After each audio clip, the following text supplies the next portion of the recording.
Hello, welcome to the June 12th, 2026 Club Cubase livestream. My name is Greg Undo and I'm the host of the livestream today.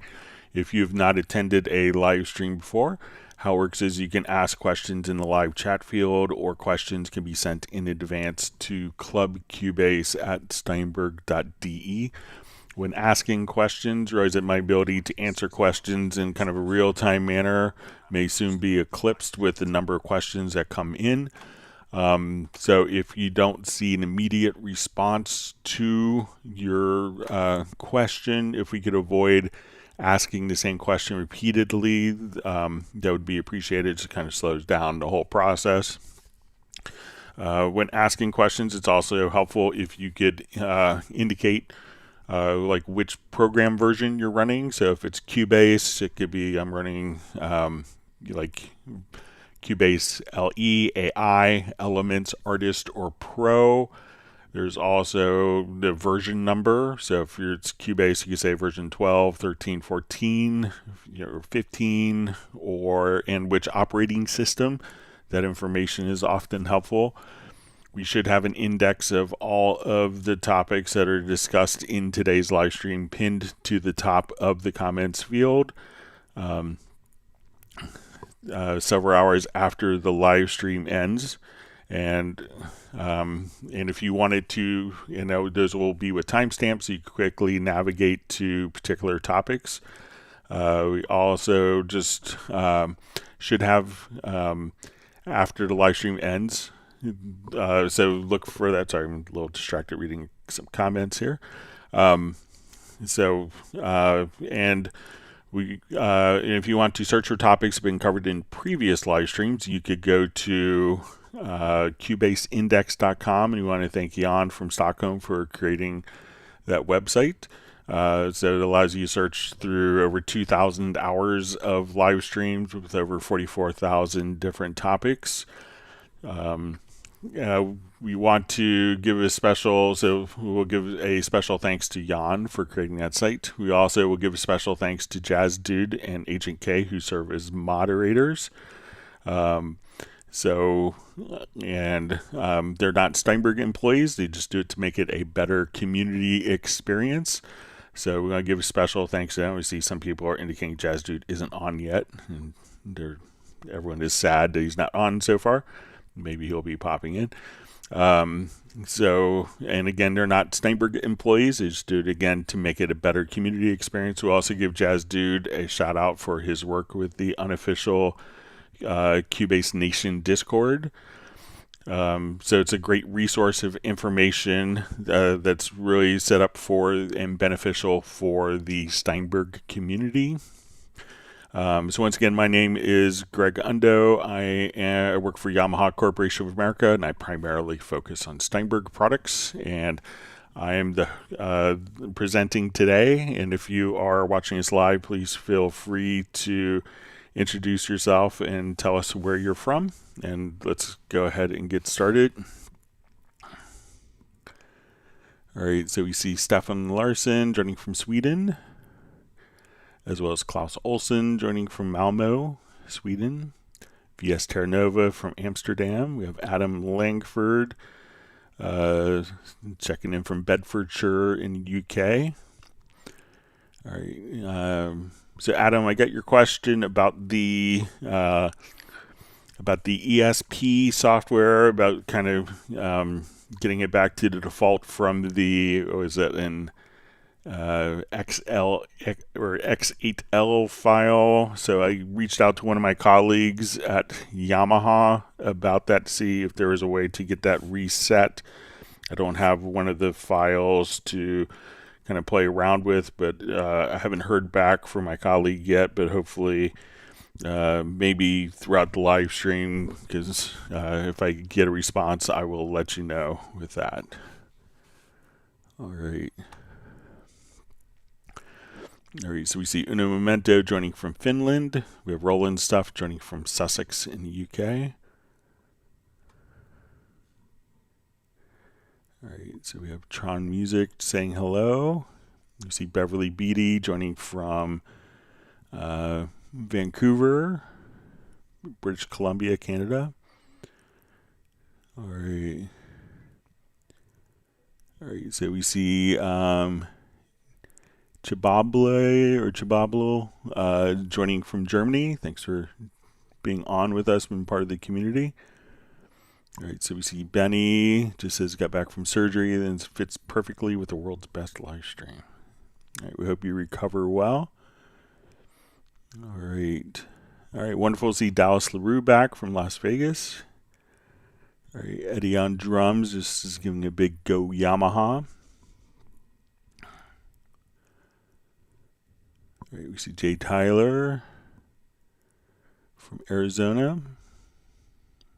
Thanks for joining us. We have Henrik Horning joining from the Netherlands. All right, we see a jazz dude has arrived, so everyone was worried. Keeping up his perfect attendance, so great to see you on.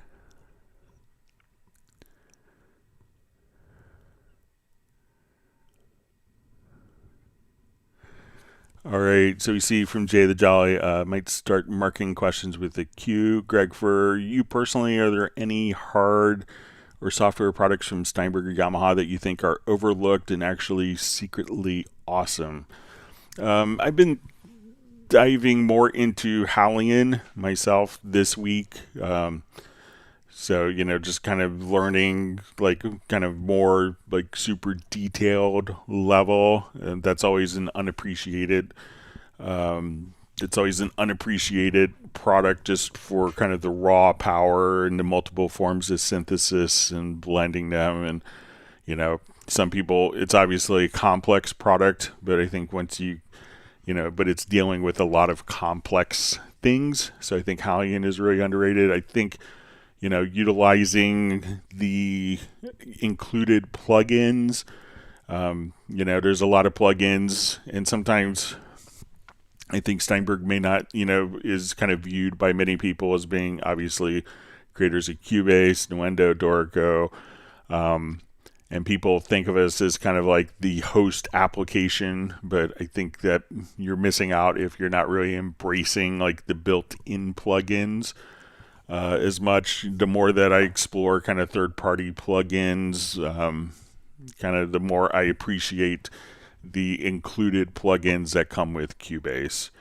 So I would, I think it's sometimes, I remember talking with BT once, this kind of, composer, an electronic music artist, and he was telling me about one of his first instruments that he got, and he just learned that inside and out. And, he was able to kind of take a lot of those concepts he learned. I think it was, an early drum machine, but, just knowing the tool that you have, it's so easy to kind of continue to purchase other tools, thinking that it's going to give you an immediate solution. But I think knowledge and, utilizing the tools that you have already is really powerful and underrated, because you get so much with Cubase as it is.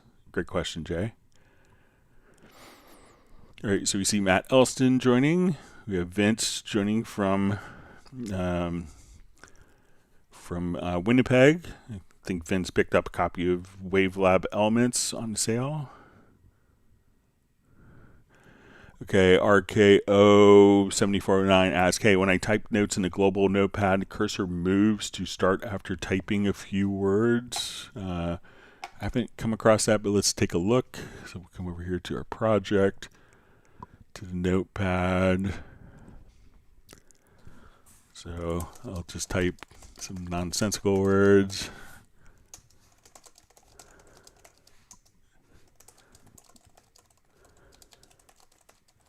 So as I come over here, I'll just kind of type, I will type some real words and then hit enter. So this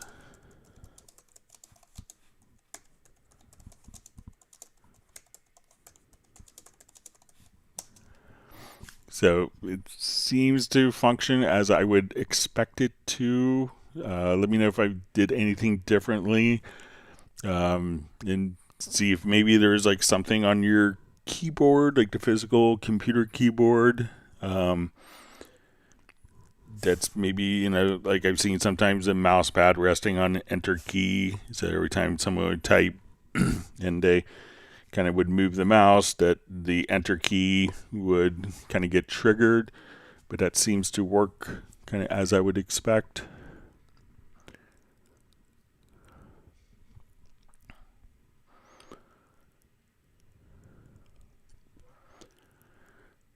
All right.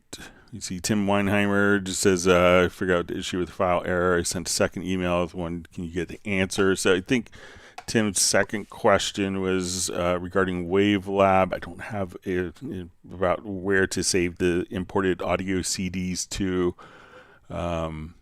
So I don't have a CD drive connected to my Mac here. But let's see if we can get to that part of the program without a CD drive for importing the CD.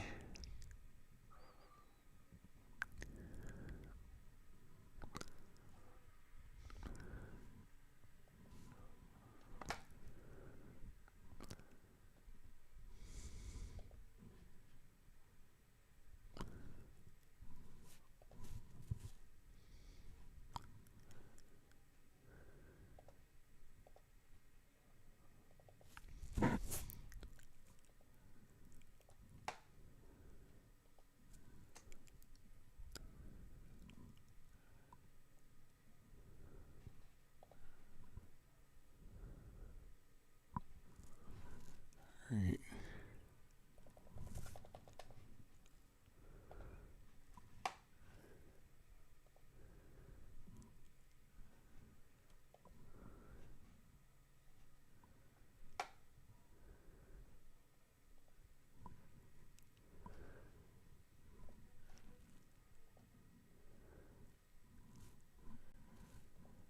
So I think it's going to be under import,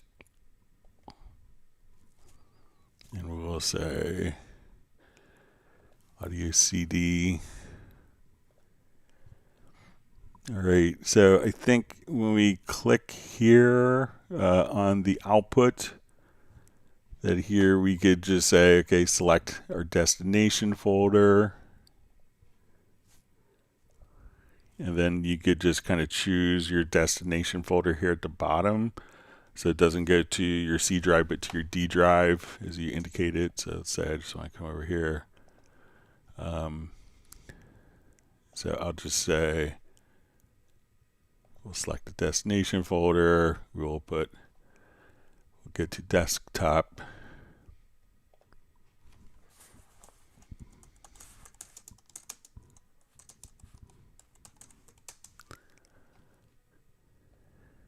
And now, as we go to import the audio CD, it should go directly to this path wherever you choose it. So if you kind of click here to the right, choose select destination folder.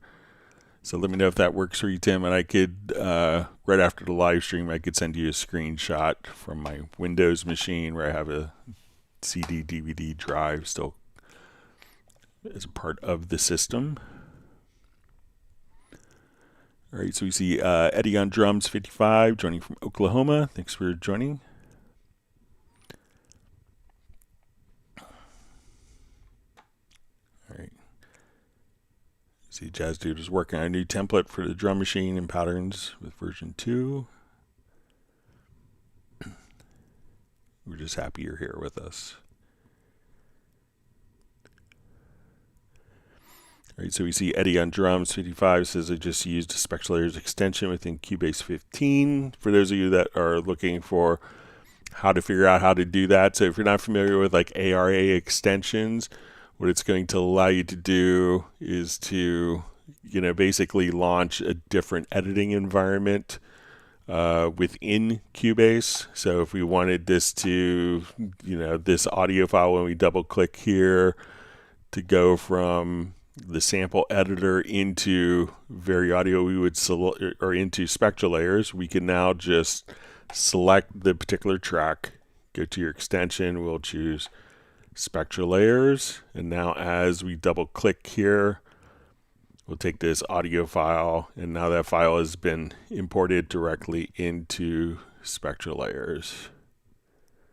So if you needed to do with like Melodyne, Spectra Layers, Wavelab, I think maybe even Vocal Line would, in different area extensions would work that way.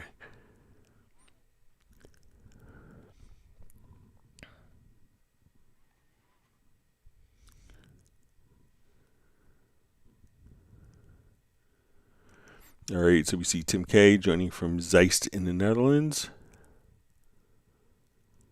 Thanks for being online with us.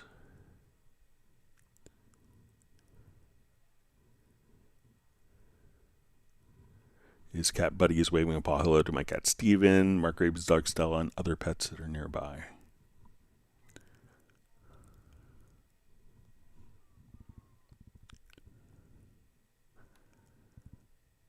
All right, we see Captain Energy Music joining from Pennsylvania in the United States.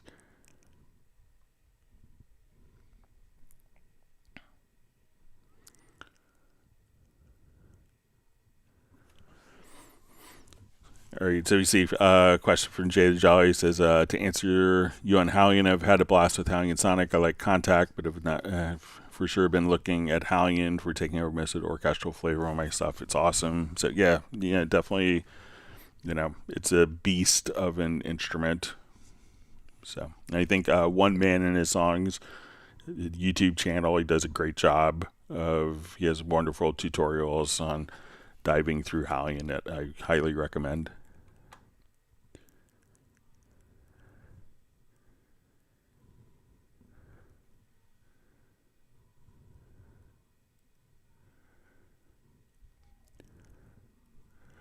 All right, Jay Tyler says a question: have Cubase 15 LE trying to understand mix down versus mastering. Would you take a stereo mix of a song as a new WAV file to master? Does my Audition have a mastering plugin in it? All right, so let's say if we have a song, your project here. All right, so I'll just do a quick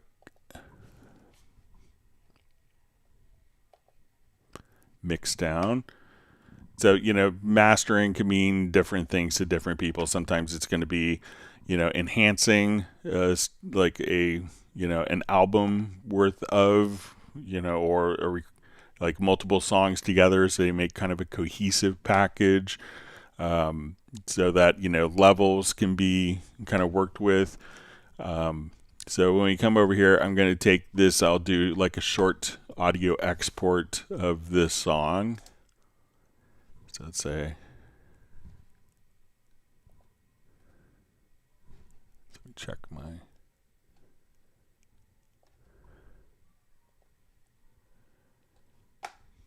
audio interface correctly.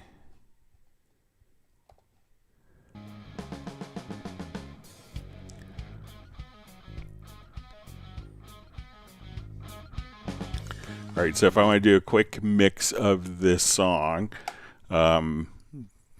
so the first question was, mix down versus mastering. So right now I have a multi-track song, and what I want to do now is take these multiple audio files with their effects and EQs and processing and automation, and I want to do a mix down. So I want to, because when we share a file to be played on a computer or burned onto a CD or on an MP3 player, your phone, your tablet, well, we're not going to generally share a multi-track, 16 tracks that the user plays together. So we're going to send a stereo file, which is the mix down. So I'm going to come right over here, and we could just choose to do an audio mix down. We could also do a quick audio export. So we'll come here.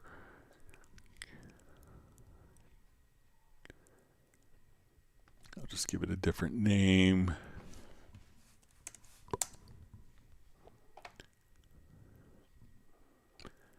All right, so now we have this file. I could drag this file to my project window, and this particular file is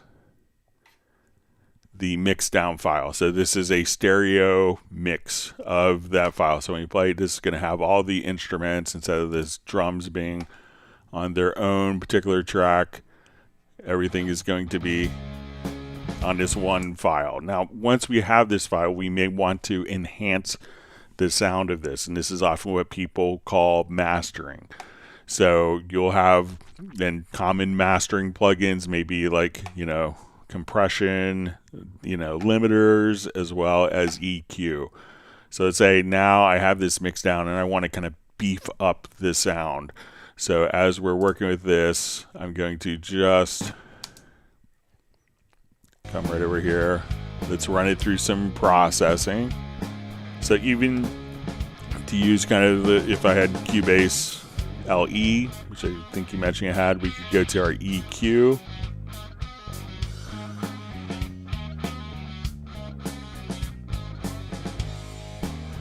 And let's come over here and say, okay, I want to do, maybe take a little low end out.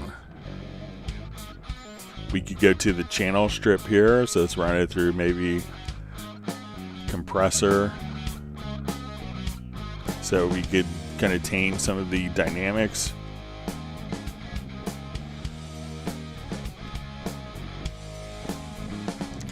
And if I wanted to make this sound like, okay, maybe it sounds like going on analog tape, we could come over here and you'll have saturation. So say, okay, I want to put a little tape saturation on. And we could put a limiter on to get more gain. So if we were to kind of bypass all of these processing, you go from there.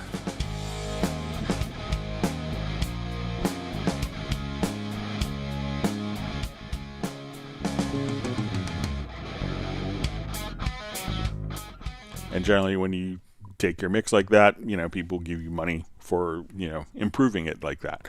So that could be what a lot of people would consider mastering. So, and we could now process, re-export this file with this particular processing, and that could be considered almost more like a master.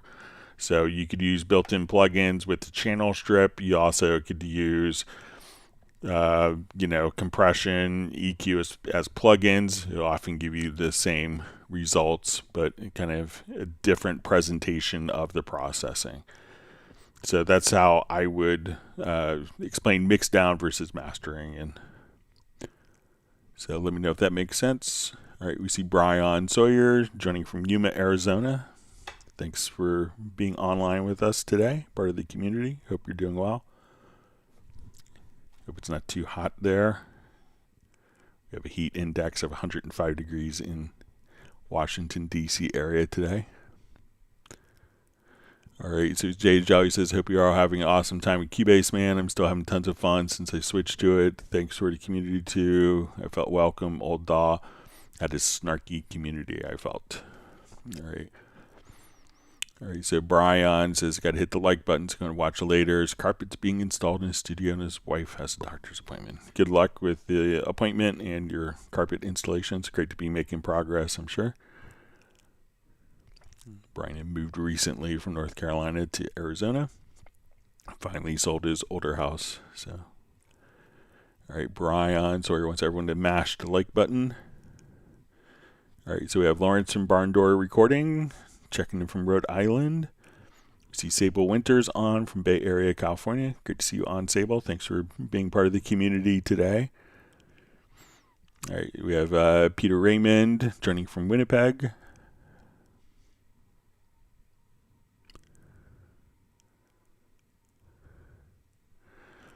All right, so Vince is just saying, what are some of the differences between Wavelab Elements and Pro? So when you get Wavelab Elements, there's fewer tracks in the audio montage. So I think you have 6 or 8 tracks in the montage where it's unlimited. There are some additional plugins, like you have the Master Rig in Wavelab Elements. I'll go ahead and we'll just open up Wavelab. So I think if I hold down my option key, I'll come over here. So let's get a probably the biggest, most significant thing is going to be, I think some of the batch processing may be slightly different, but the most significant thing is going to be when dealing with Atmos mastering. So if you're doing, full Atmos, like kind of object oriented,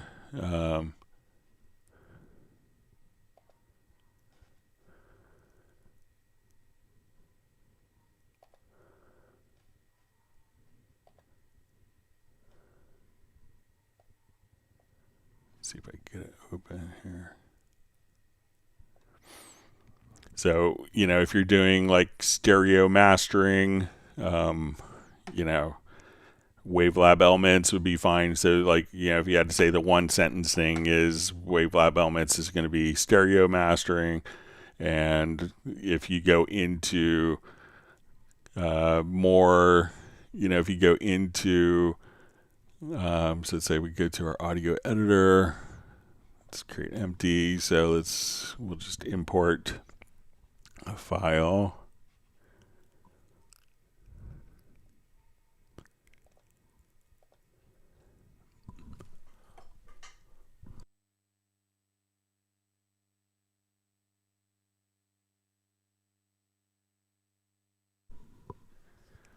All right, sorry about that. Just had to clear my throat.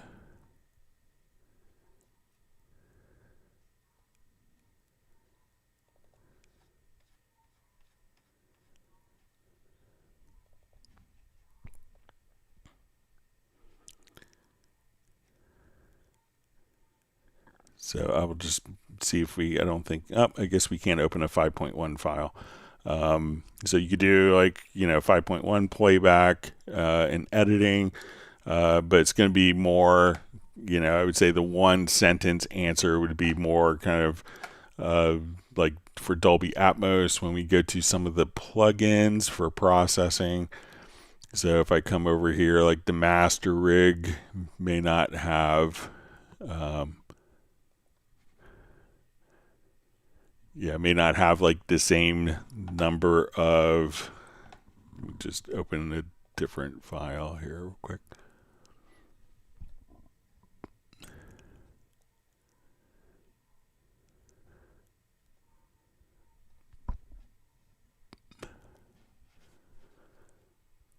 So when we go to the master rig, you get a lot of great capabilities, but I don't think you have, there's some scaled down functions in some of the mastering plugins, but what you get with the Elements version is really great. So, but the big thing is you can't necessarily do Dolby Atmos mastering and more kind of surround delivery.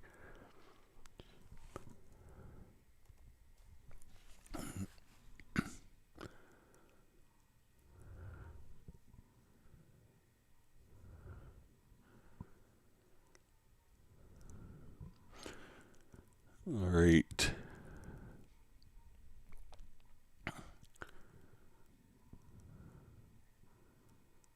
My chat field jumped on me. All right.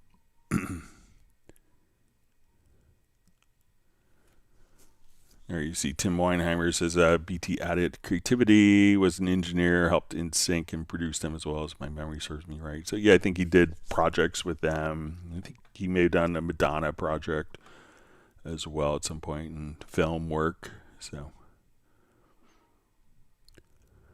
all right. Memento wants people to whack the like button. Okay, so we see from FlyV says, I made a track yesterday. Can you show me how to properly edit one track only in Wavelab Elements? All right, so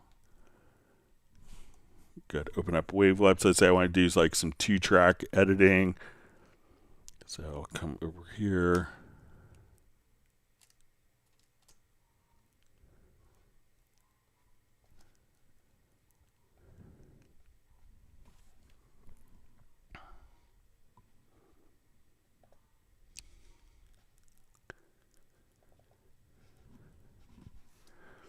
Okay, so let's say I just want to do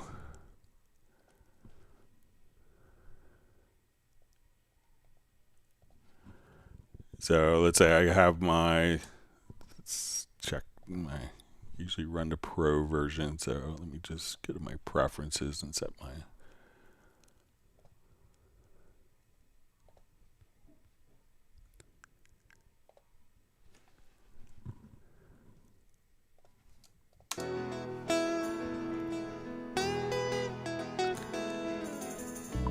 alright, so let's say I'm here, like,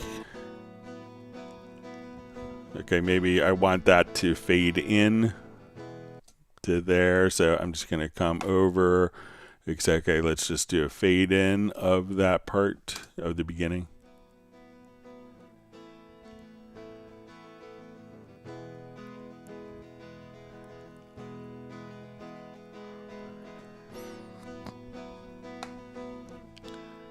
All right, now let's say, okay, I want to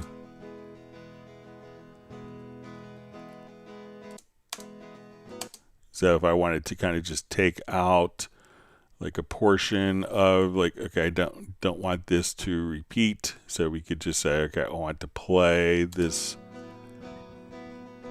like I need to cut time.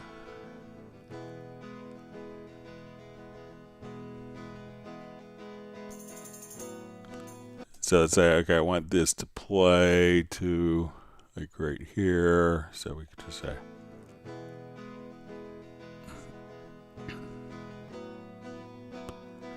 so if I wanted to get rid of that, we could just say, let's just delete that time.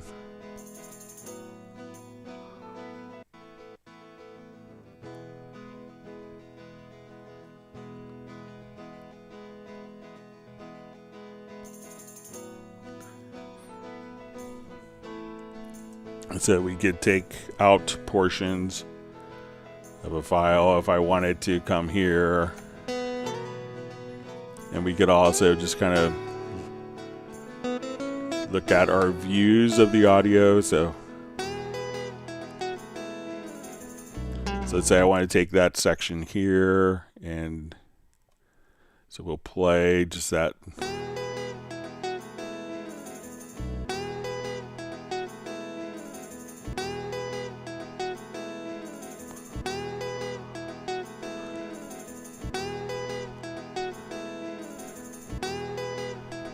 So I could copy that section and paste it here, like if we wanted to.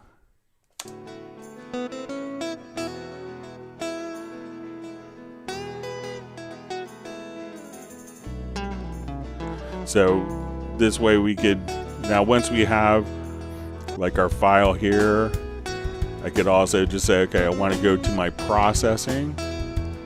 And let's say, let's just increase gain. So let's say, okay, I want it to be 3 dB louder. So I could hit apply. And we could also just kind of do, you know, if I need to remove DC offset in my project, we could check out what our loudness is. So we can say, okay, I want this to be at minus 23. Let's say I want it for streaming. Let's make it minus 14 LUFS for our loudness.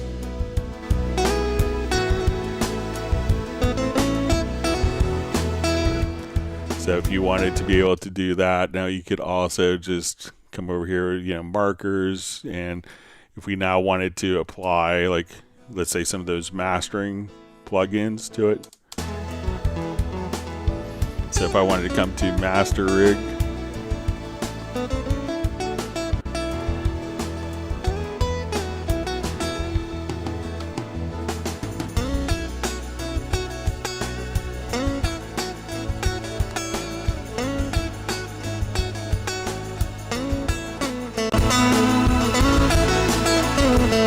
so you could, so like that way we just take the output down.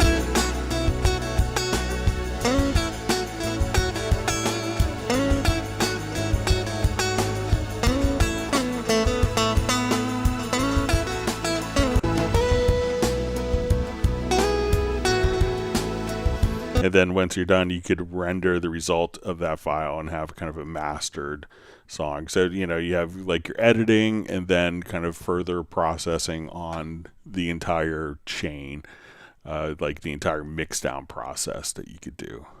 So, but it's a great program for doing all sorts of wonderful things for your audio.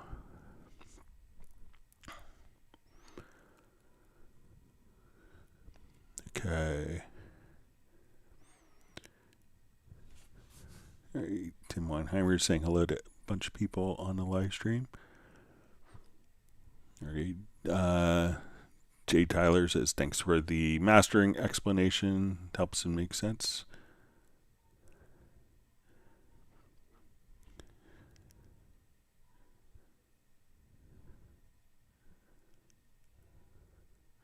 All right, we see Ray Kemp on from the UK. Great to see you on. We are Facebook friends. All right, we have Henry Henrichner joining from France. I'm sure I said that wrong. My apologies. All right, we see John Costigan from Kenosha, Wisconsin. Beverly Beatty has a question.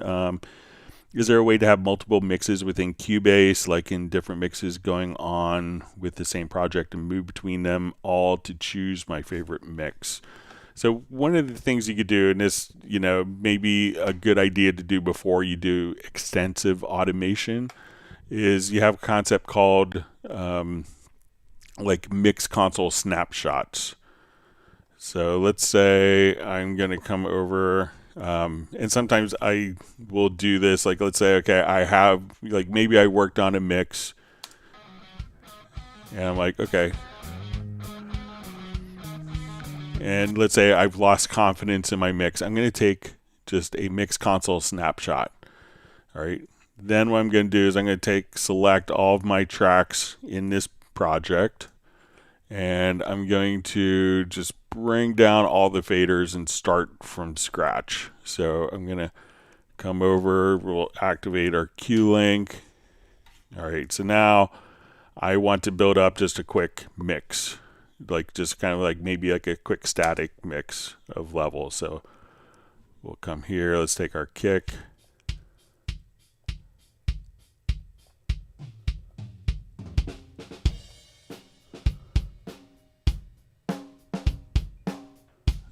Bottom snare.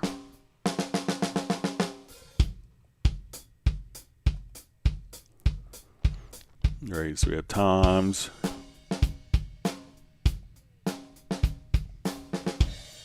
Our room mics. Okay, so I want these room mics panned. Let's do our bass.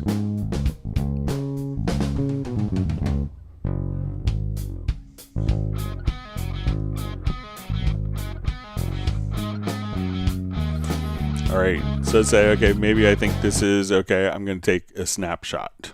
Okay, now let's do kind of we'll do kind of the same thing. I'm going to come over here, let's select all of our tracks, and we will do a quick link, bring them all down, and we could have independent like effects processing, independent EQs, but let's say, okay, here I'm starting with the guitars on this case.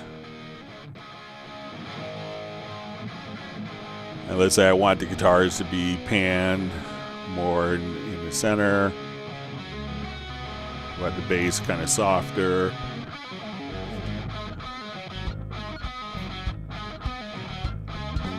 And let's say in this one I want really more of the overheads driving the mix.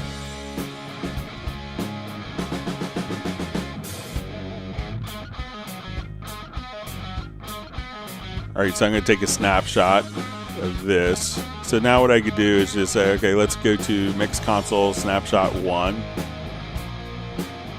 And we'll go ahead and recall. Let's go to Mix Console Snapshot 3, where we just were. And let's go to Mix Console Snapshot 2.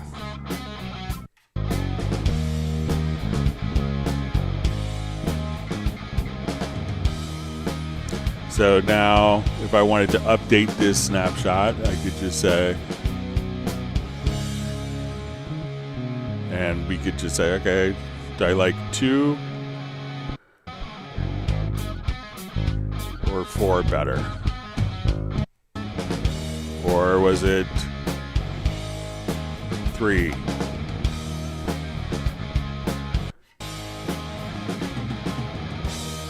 Or snapshot 1? So that way you could take mixed console snapshots. Now the mixed console snapshots, like a still photo, won't include kind of dynamic automation. So if you switch to plugins that are that have automation on them and that plugin is not there, the automation may still trigger a different parameter. So just be aware of that. But before you do lots of automations, and you're building up your mix, like sometimes the best thing you do with a mix, you can spend a lot of time on a mix, and as you're there, it's like, oh, this isn't working, but you could save that and kind of start over. Now the cool thing is I could say, okay, I like snapshot 4, so I'm going to recall that. But let's say I want to come over and I want my drums. I'm going to select my drum tracks, but I want my drums, and we could come over here, and when we go to kind of our snapshots, I could also just say, okay, let's go to our snap. So now I want to recall, and I could delineate between the pre-section inserts, the EQs, the channel strip, and I'm going to do just the selected channels only. Okay, so now when I come over here, I'm going to say, now I want my guitars and bass to be in snapshot 4, but I want my drums to be from snapshot 1. So my guitars and bass don't change, but the drums do because those channels are selected. So that way you can say, oh, the drums are great in this one. The keyboards and vocals are great in this one. I could take this snapshot for the, keys and vocals from a different snapshot and combine it with the drums from a completely independent snapshot. So let me know if that's helpful for you, Beverly.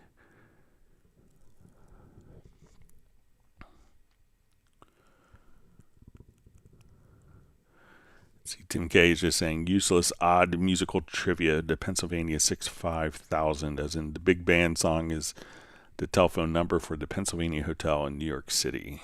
I stayed there for the Pogue show in 2004. So yeah, I used to stay there periodically because it's right across the street from the train station.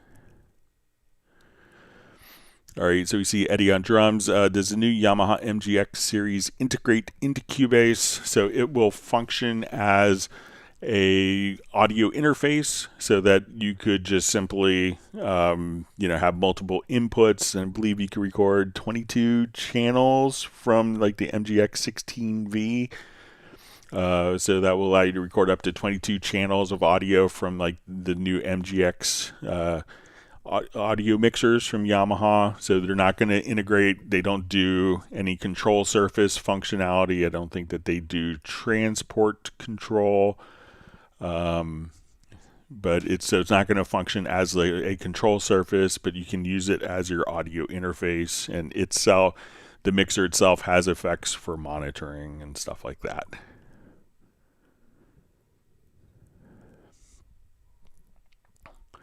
All right, we see Briley Music just saying hi to everyone. We see Jazz Dude's uploaded a new template for the drum machine. All the new drum machine version 2 patterns. Thanks for doing that, Jazz Dude.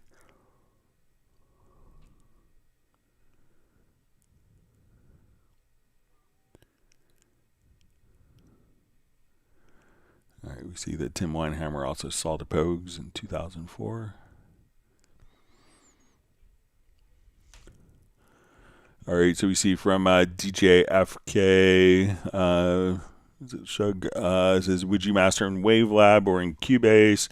So I would probably choose, Wavelab's going to be more of a dedicated mastering solution. So, I would, if I have both, I would choose to do it in Wavelab. If I, didn't have Wavelab and I couldn't afford to swing it, even though it's on sale currently, it's on 40% off, then I would, if I was just considering mastering, more of processing the audio file. I could probably do that in Cubase pretty effectively, but I would still kind of do mastering for if you have multiple songs to make sure that the levels are similar and stuff like that. You could do that.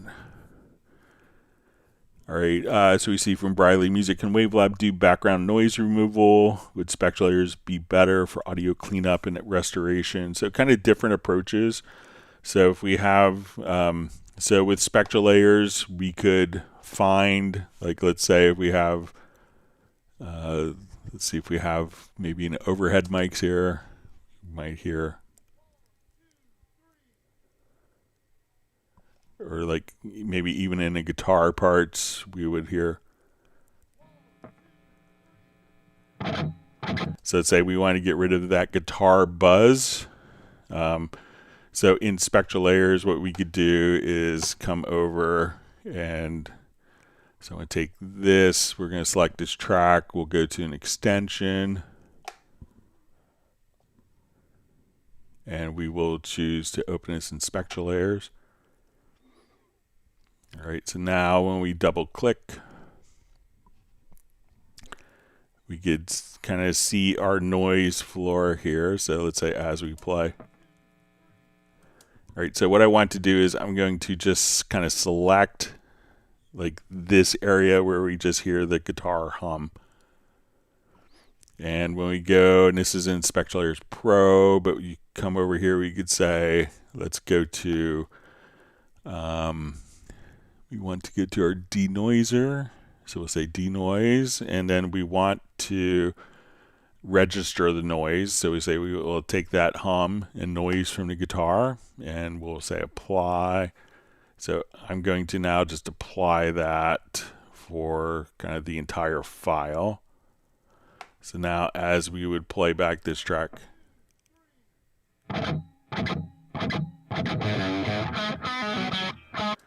so before, if we had when we had the hum, if we undo this, I'll just come right over here.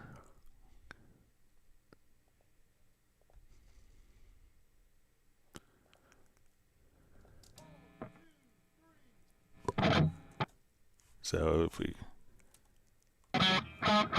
so again, like listening to that guitar hum, and now registering that noise.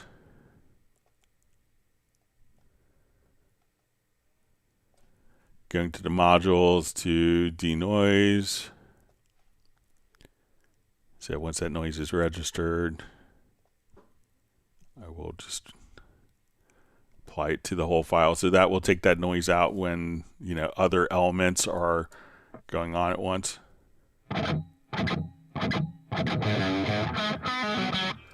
Now where Wavelab can do really well is, if we have an audio file that has some hiss in it, there is denoising, and you get a kind of a restoration rig plug-in.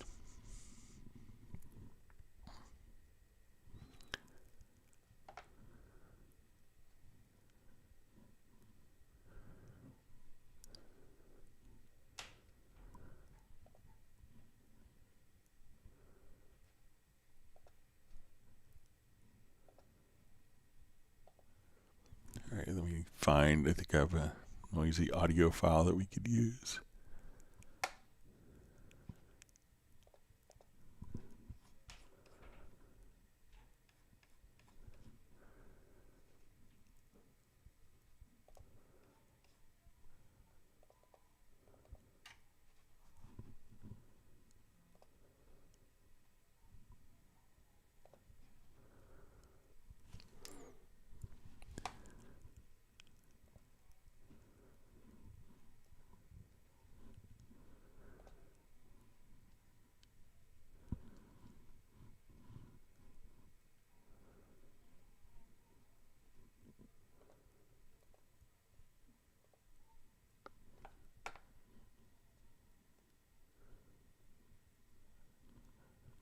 Just see if I have the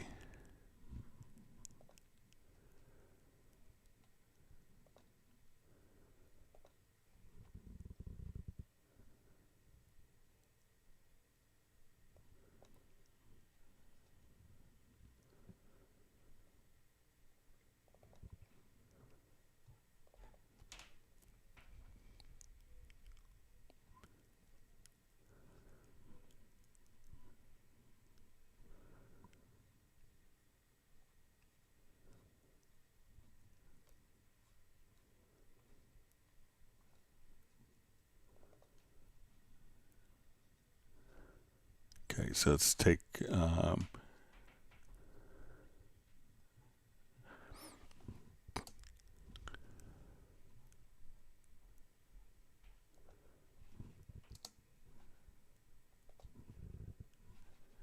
right, so when we come over, let me just, you'll have kind of a restoration rig plugin. So we come over here to restoration. Here we could have a declicker, denoiser, debuzzer. Let me just see if I get the sample rate to.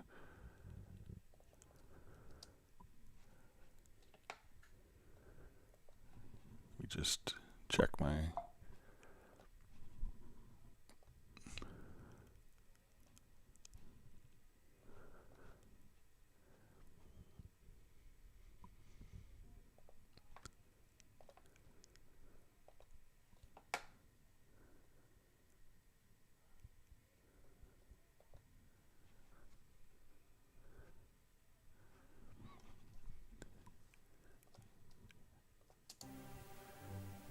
All right, so here you could just, where we have a lot of hiss initially in the recording.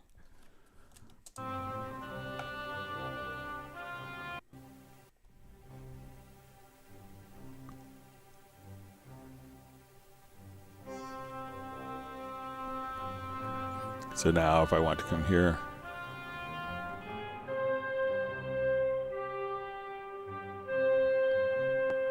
so this is kind of more of a real-time process. You could register the noise here, or if you don't want to do that, you could just.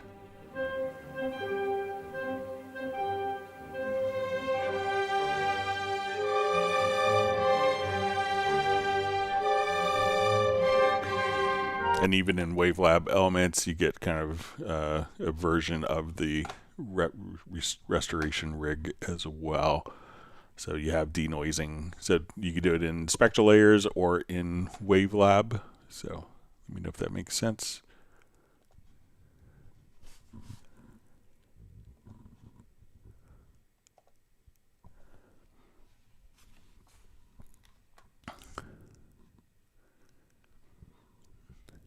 All right, so we have Mark Rabin joining from Montana. Everyone give a big woof to Stella. Thanks for joining us, Mark.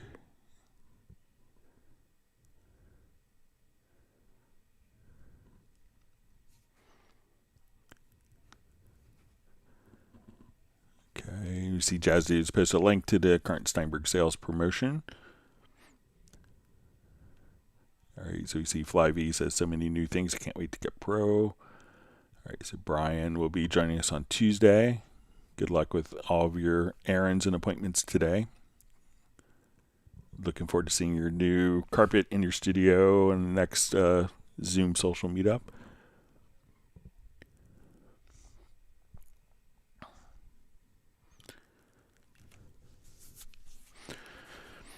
So we see from Briley says, I'm considering getting Wavelab or spectral layers for myself for a birthday present. They both look like compelling alternatives to isotope stuff. So I think, if you need to do kind of more audio, kind of repair, restoration, forensic audio, spectral editing, I would lean towards spectral layers. If you want to do just kind of raw audio editing, where you're just, doing stuff for like books on tape or radio station ads, then, utilizing Wavelab for that. And if you're doing more mastering, the two of them can obviously work together.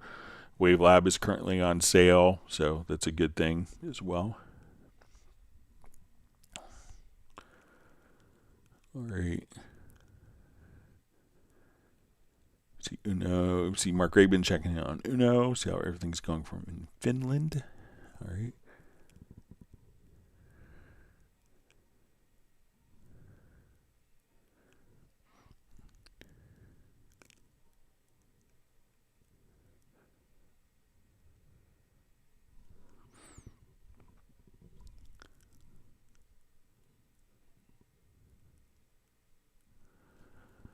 Okay, so we see from Jay the Jolly says I do around minus 12 LUFS integrated in my master's momentary sound around minus 9 to 8.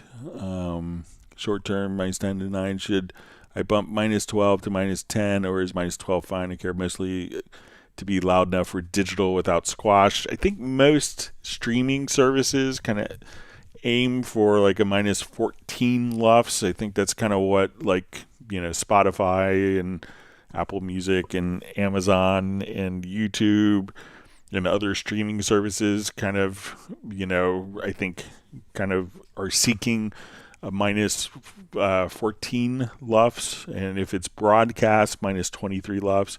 So if you actually, start going above that, then they may compress it. They may, as it's played back on the systems, it may be compressed if you're doing it for like a CD release or for music that you're, selling directly as downloads on your, from, that you're sharing personally with other people. But if it's going to be on a streaming service, you might want to investigate trying to do minus 14 LUFS. All right. So we see from Beverly Beatty says, thank you, Greg, for the explanation. All right, so we see Flyv just says lots of questions for us today. Hopefully we'll have lots of answers. All right, so we see Rick from Bratman Studio joining from Uptown Whittier, saying hi to everyone.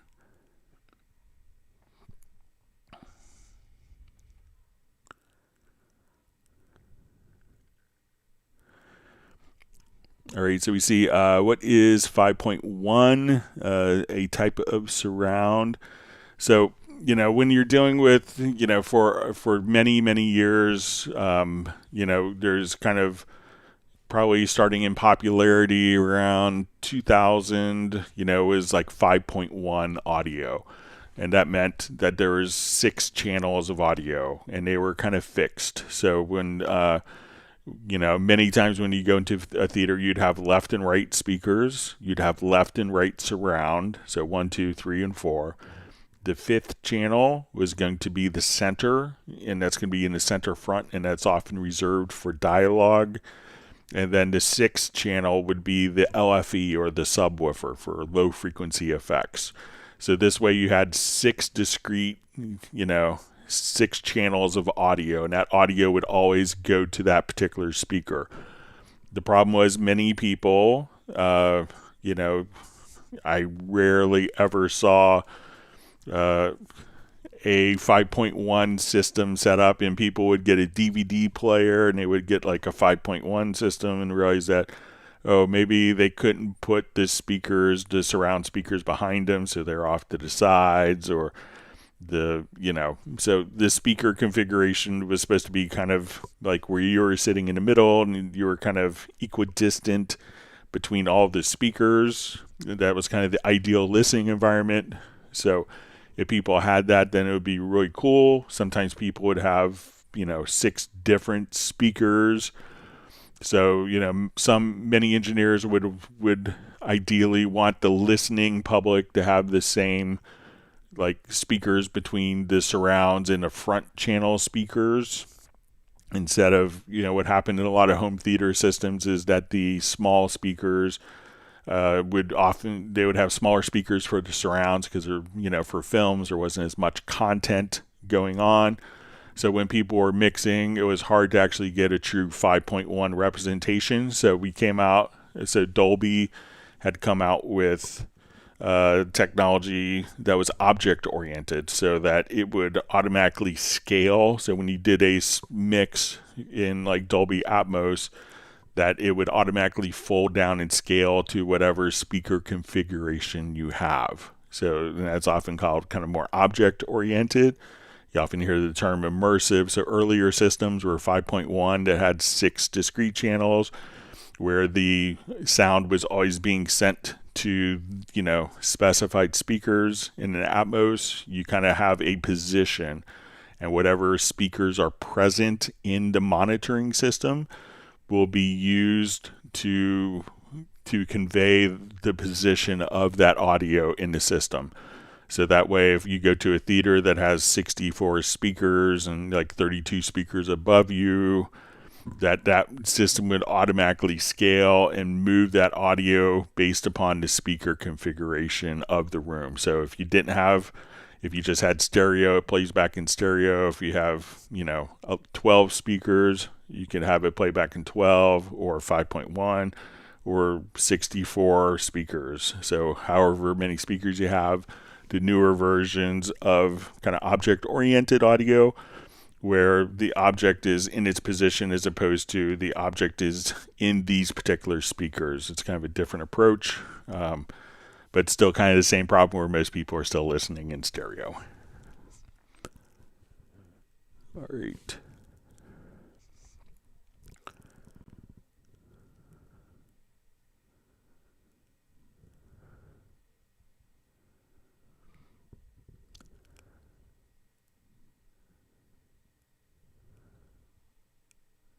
See, Jazzy gave a great explanation as well.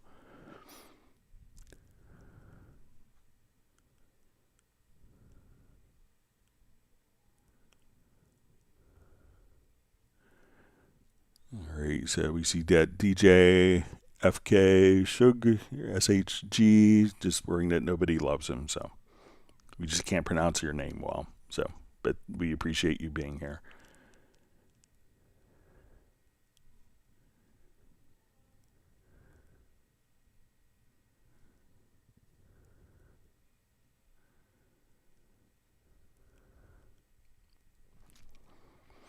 All right, so we see Tal Tuk Tuk says, "Hi Greg, is there a keyboard shortcut in Cubase to navigate through VST plugins presets? The arrows inside the plugin window. Key commands only shows track preset, next previous, which is different." All right, so let's open up. So it could be different depending on the particular plugins that are and the plugin preset system. So say if I come over here to my mod machine, so if I have this, I have my plugin, I could just hit my down arrows to open up to switch between different plugin presets. But you may have to have like the plugin preset window open, but if you just click there, then just hit and let's say I click here to activate it, and then I could just use my up, down. So as soon as I come over there, it will then load up that preset. And if we were doing this from, let's say, our media bay, I could come over here. So let's say, okay, let's go to our VST effects. I want to go to shimmer reverb. I could select this, and then you could audition and load the preset like so.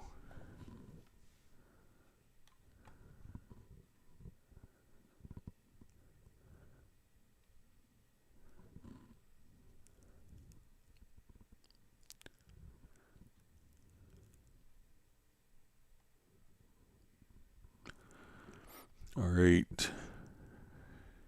So just see Sable, just says she's having problems updating to 1503. Let me know if you're still having problems, Sable, and what it was. All right, so we see FlyV has a cool surround system with 7 speakers and 2 subs.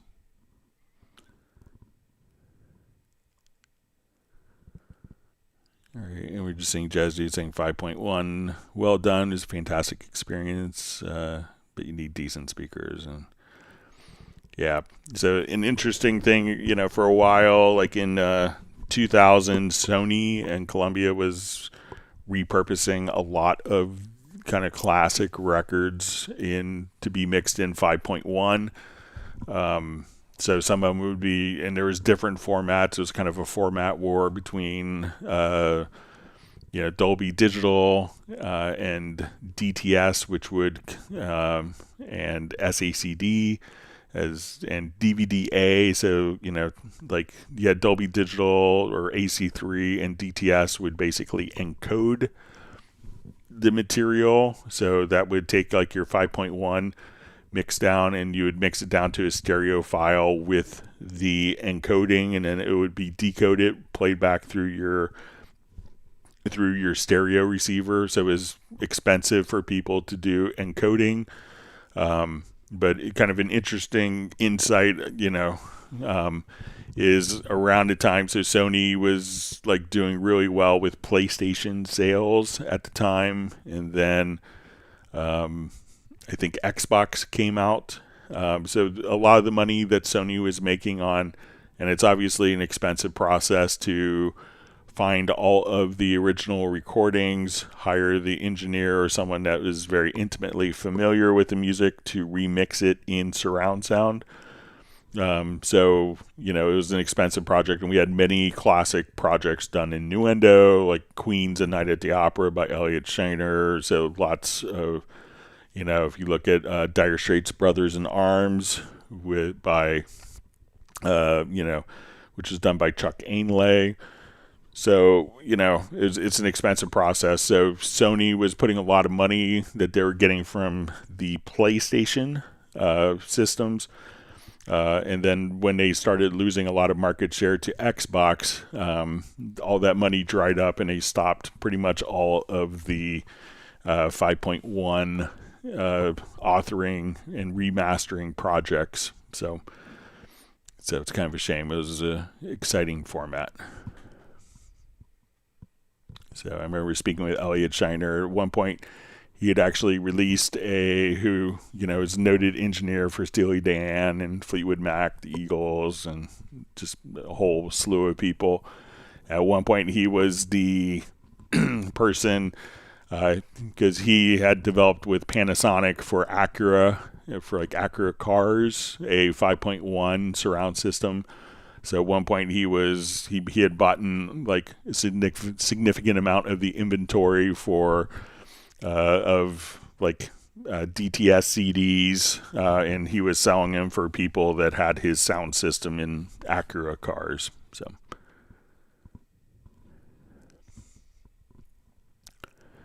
So interesting how Xbox and PlayStations can affect surround sound in professional audio.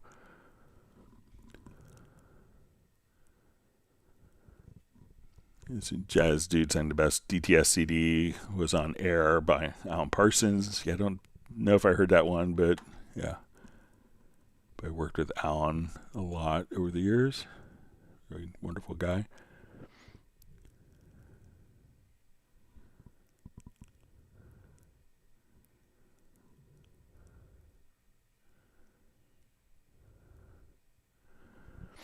All right, so we see Sable is having problems after the 1503 update. So the one thing that I would try, Sable, is just to come over. So if I'm not sure what the problem is, but if you run into something, see if you get it booted up. If you hold down, I believe you're on Windows, Alt Control Shift, or if you're on Mac, Command Option Shift right after starting the program.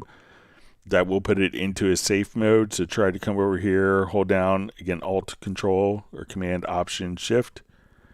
And when you get started, you could say, I want to disable the program preferences and deactivate plugins. So if you put those two things, then that will kind of get rid of like potential preferences that may have gotten corrupted. And you could see if your Cubase will boot up after doing that. So that doesn't get rid of all of the preferences, just temporarily bypasses them. But if you have any more information, I'd be happy to try to help you with that.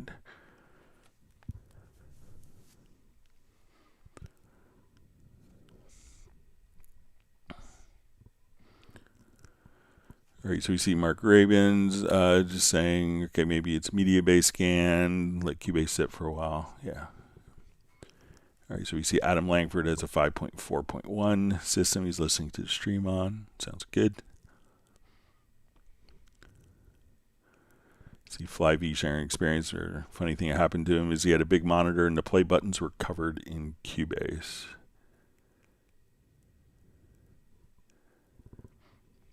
All right.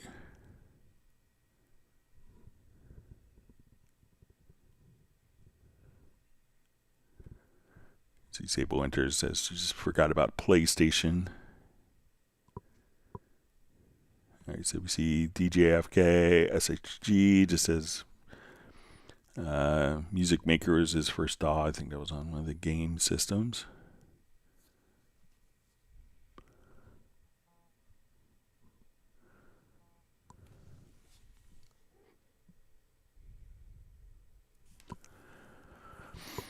Okay, so we see from Beverly Beatty says, Greg, question regarding Groove Agent 6. I dragged in a kit. It auto assigned it to C1 on the keyboard, but would like to move them over to C3 as my pads and the Akai MPX 249 are assigned to.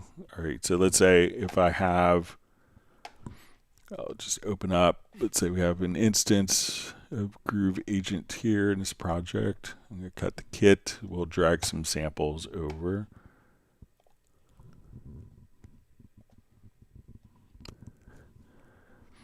Okay, so let's say I'm here. Let's find some samples.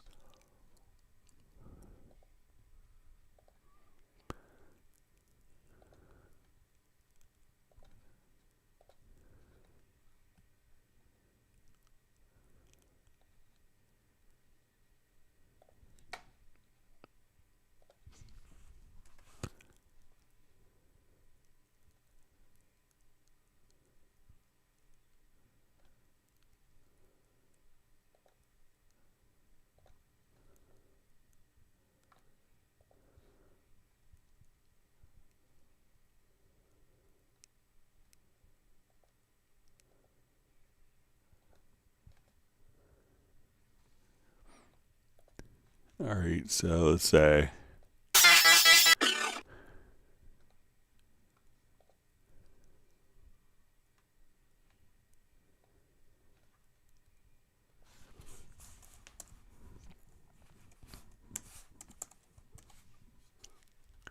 okay.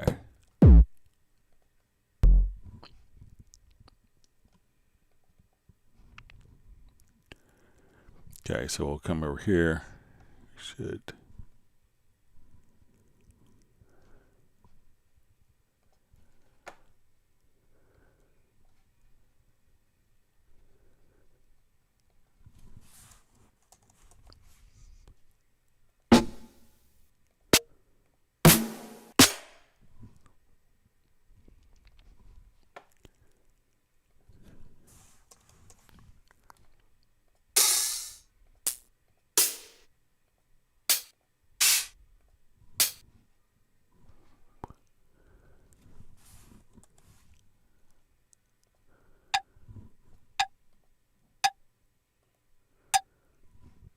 okay, so let's say we have our samples here and we want these to go to C3 instead of starting at C1.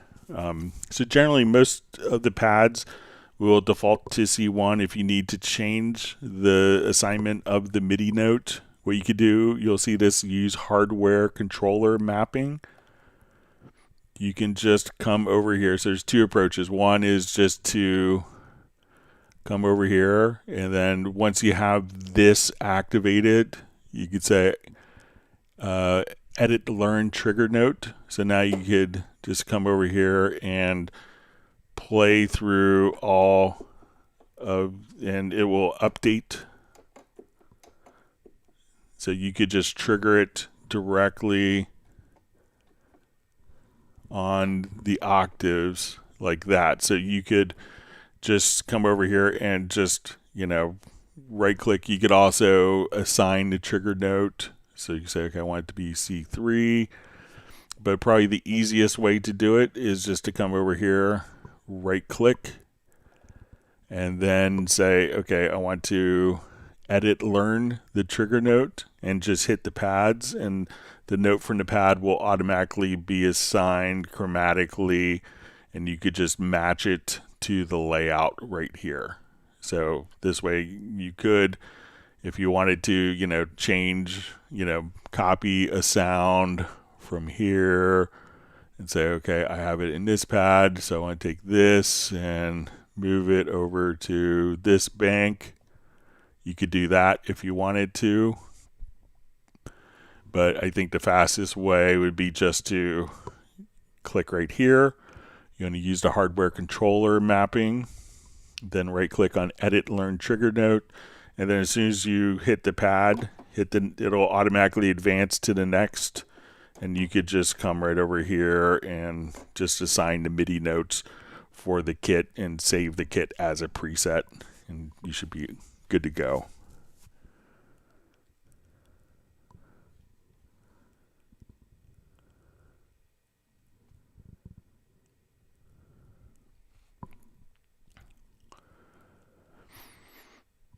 All right.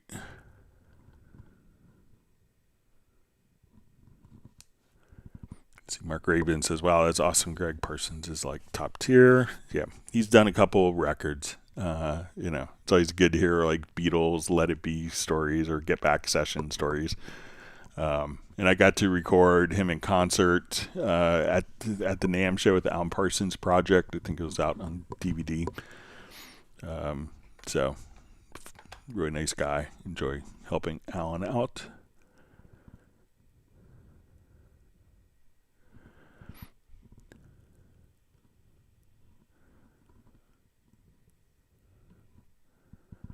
Okay, so you see Alex Morgan says, hi Greg, you answered my question last week about new tracks in a group folder, getting that folder's output, but you were using 15.2, and I was wondering why in 15.03 the function no longer works. I've been using 15.03, it may have been like a 15.02 project, but when I come here we could see I'm in 15.03. I'll just do a new project here. So still in 15.03.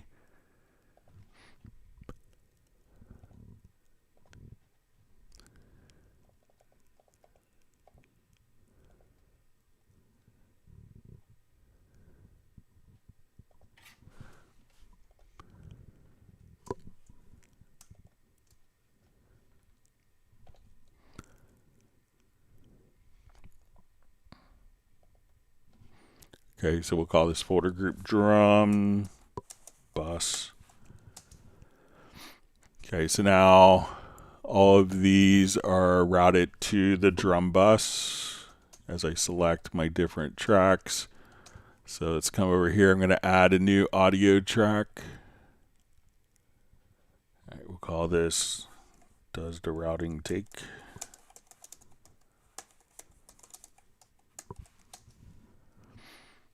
Okay, and we can see that this new track that we just added afterwards is again routed to the drum bus. So sometimes when you see like the project name like at the top, that's just the version that the project was created in. Doesn't indicate what version the actual project is in currently. So, but let me know if I'm doing anything differently than you are, Alex.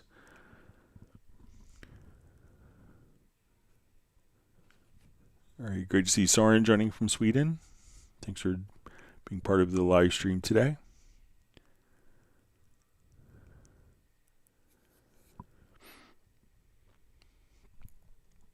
All right, so we see from Bratman Studio. Sorry, I'll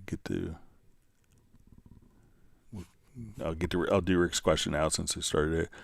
Hi Greg, I'm not seeing the snapshot button above the mixer in a separate screen. So if it's in your mixer's in a separate screen, your snapshot may just be so it's right here. I see that, but you could also just right click and then at this point you could just say it's going to be mix console snapshots. So make sure that we could just pick it up and move it wherever we want. So if you wanted to move it to the left or to the right, but if you don't see it, try just right clicking and then you'll see the mix console snapshot. So it looks like a little camera icon. So see if you see that.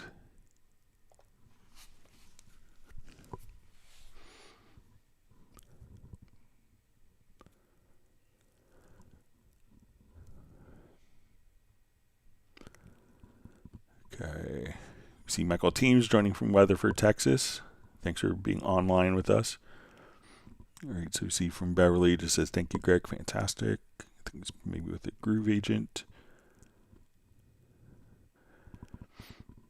All right, so we see that Soren has been naughty, has been playing Dragonbane, role-playing until now.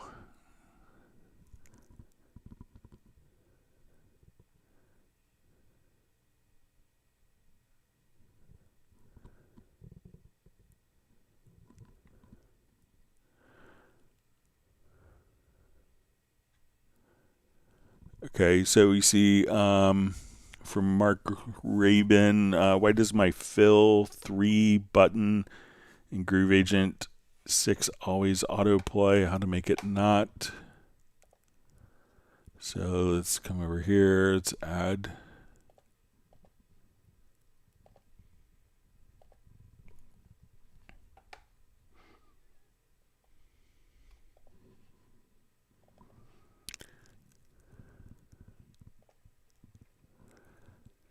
So let me just try maybe just quick.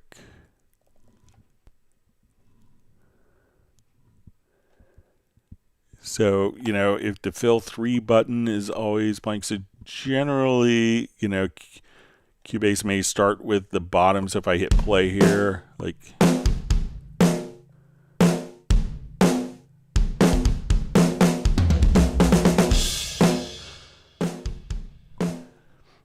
generally, like it's usually the first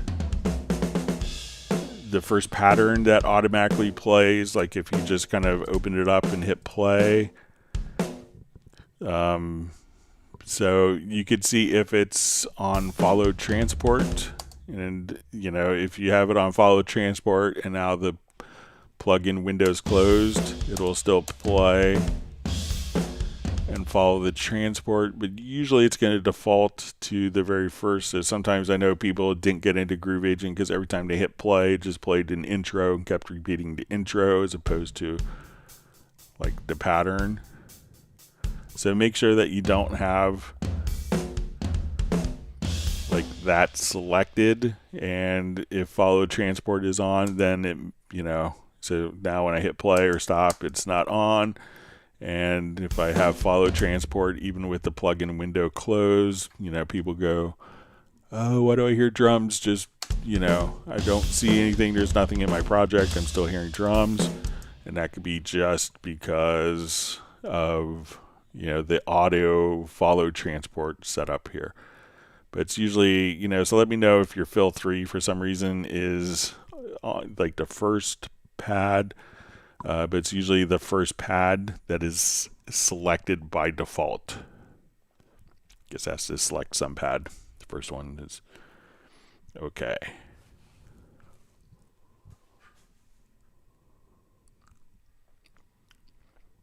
All right, everyone's happy. The Michael Teens is on.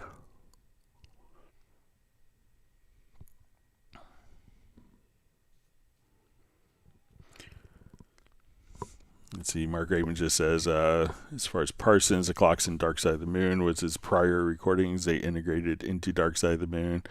Parsons is who I think of when I think engineer making creative choices. So that's a good description.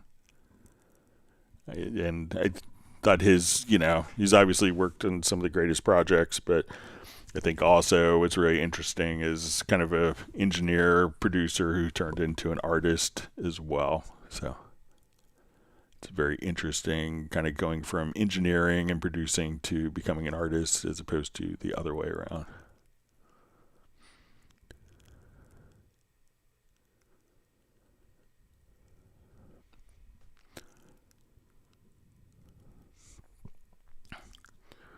All right, so we see from Sable, says Greg, Cubase 15 Pro to 1503 error message. Says skin file not found. Click OK, could not load.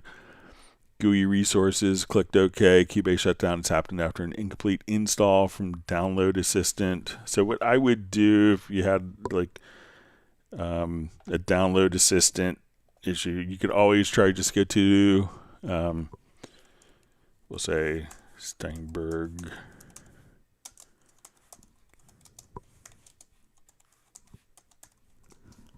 go to like the Cubase 15 downloads. So I just Googled Steinberg Cubase 15 download.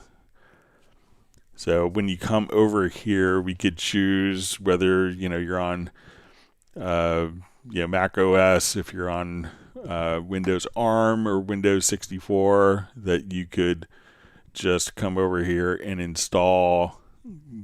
Try just to install Cubase if you're on normal Windows, or if you're on like Windows on ARM processors, you could just come over here and just try to download and run the installation straight from here. And that's a different resource, a different way of downloading the complete file without having to use the Steinberg download assistant.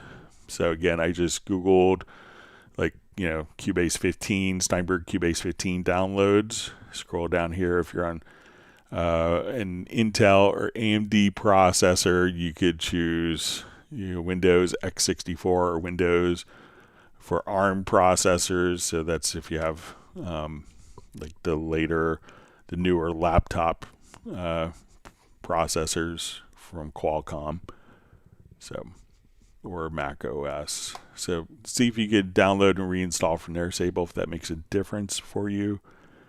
If you're still having problems, I'd be happy to remotely look at your system online if you want to reach out to me afterwards.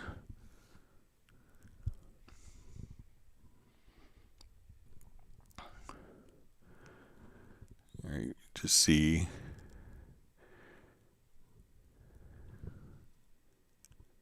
All right.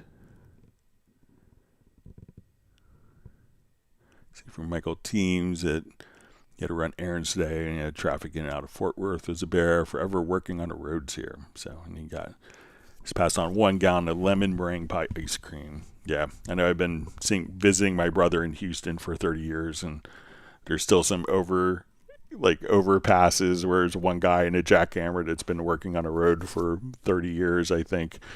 Probably the same guy, but it seems like they don't finish roads so quickly in Texas.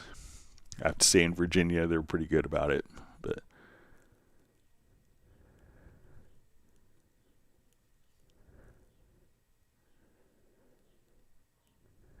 yeah, we see from Tim K says, I kind of hate that I have to think about Dr. Evil now. Every time I think of Alan Parsons, it was a funny movie, but unnecessarily reductive. Yeah.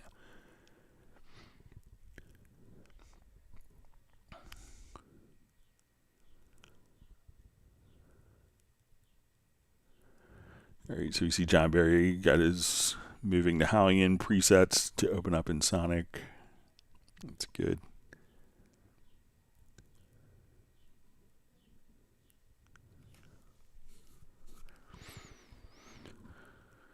All right, so we see that Soren has been wished a good fight with the dragons and has received 1 gallon of mint chocolate chip ice cream. All right, so Bratman Studios is found as on the far left of the screen. Seemed like it was on the right of your screen. So,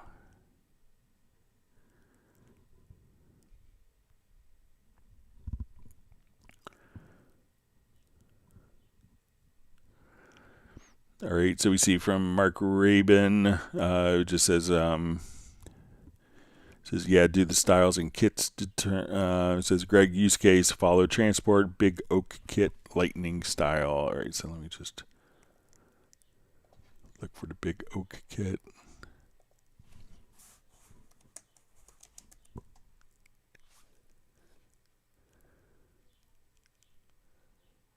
Maybe big old oak.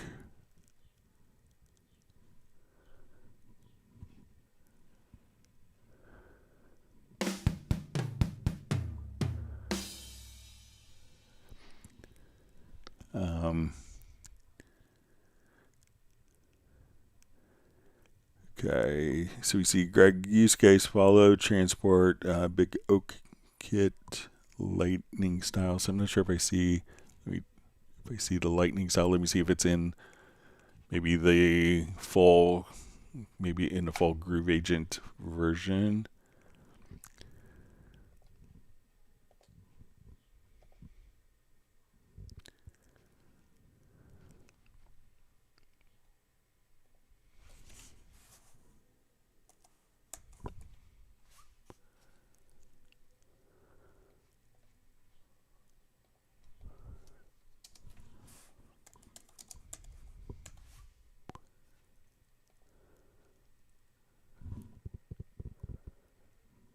There's probably more patterns here. No, looks like same.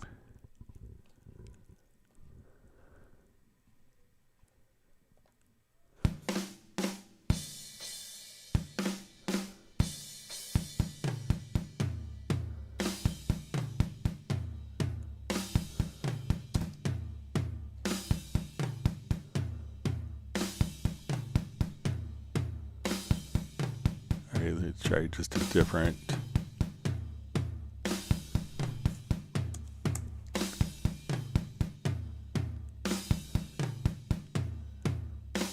Okay.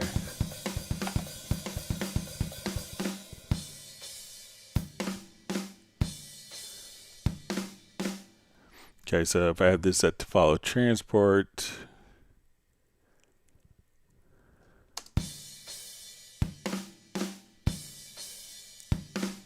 so usually, again, as I mentioned, it's going to do kind of that very first one.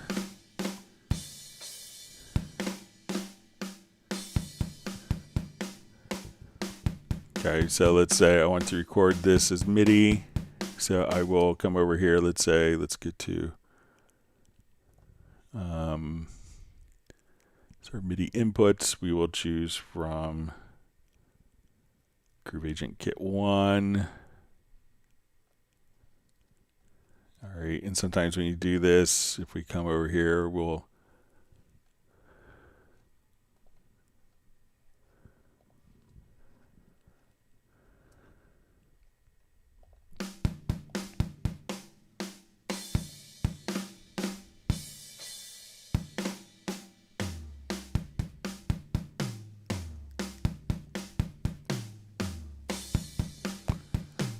record this as MIDI out of Groove Agent.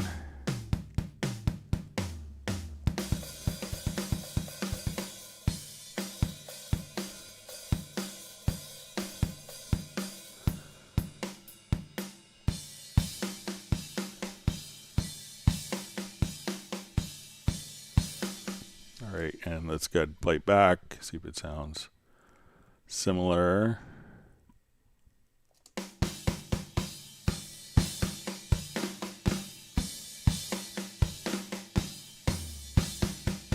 All right, so once I'm done recording, I'm going to turn this off to follow transport so that it's not playing while the MIDI data is playing back.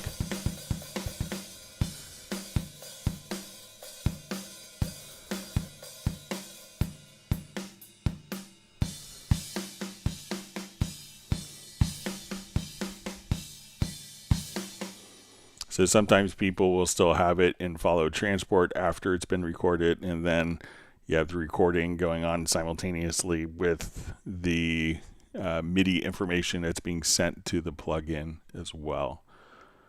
So let me know, but that seemed to kind of work as expected for me.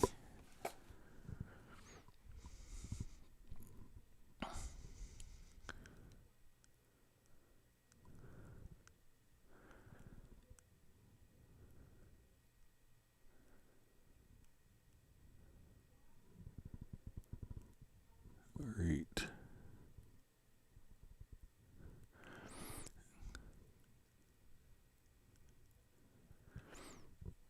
Yeah, so, and I just see kind of a further clarification comment from Mark says, your fill 3 is the same as mine. I just cut and remove the program and hit the main one and hit cycle. So yeah, make sure, like, you know, if while you're doing it, if it's, you know, so here, as soon as I, you know, open up a kit, it's always going to default to here, to the very first pad. But make sure, because, you know, you could have MIDI notes, you know, and it's good to, you know, click on this Omni button here to have a different MIDI channel for, you know, for the sounds versus the patterns. So that way you don't have a sound that's triggering a pattern. So, but let me know if that was helpful at all. All right, wonderful to see Gerald Ely checking in from Martinez, California.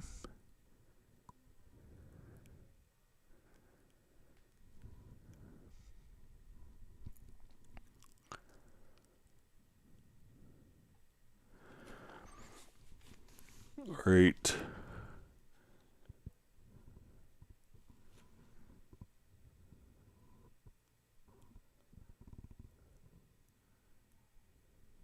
All right, sorry, my chat field jumped.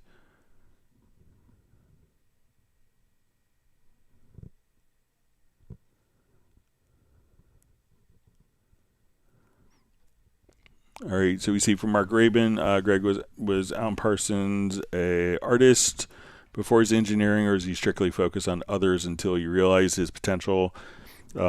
He may have been a musician, but he first started engineering. So if you actually watch the film Get Back, Alan Parsons was like the assistant engineer on that. So you'll see Alan Parsons kind of sporadically through Get Back, and he was on, I think he was involved with, I know he was on top for the last concert on the top of Apple. And he was probably involved with running the mic lines and setting up and doing the recording for that.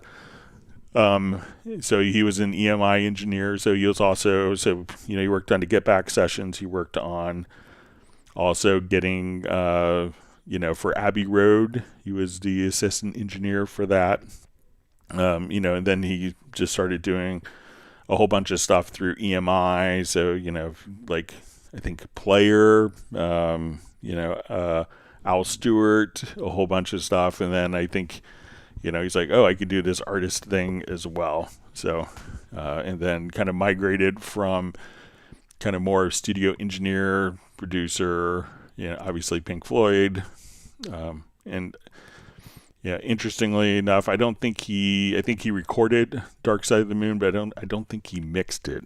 But he did do the quadraphonic mix in the day, which a lot of people used as kind of the foundation for what surround sound could be working with. But when they redid it later, like in 2000 or so, he didn't do the DTS mix of it, which is kind of a shame.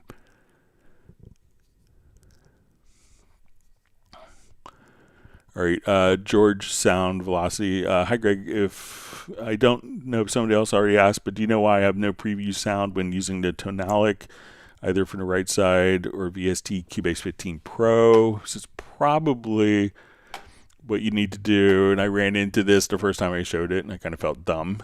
As I checked it on my Windows and installed it and got it, made sure the license was all working, and it didn't carry over when I showed it last week on a live stream. But go to your studio menu to studio setup, and then you'll probably, under the advanced options, you have a choice here of the processing precision. So you may not hear the preview if this is set to 64-bit. Try setting the preview here to 32-bit float for the processing, and then when you go to Tonalic, you have to restart the program for that to take place. But now we could just come over here, and now that you have that, you can now preview.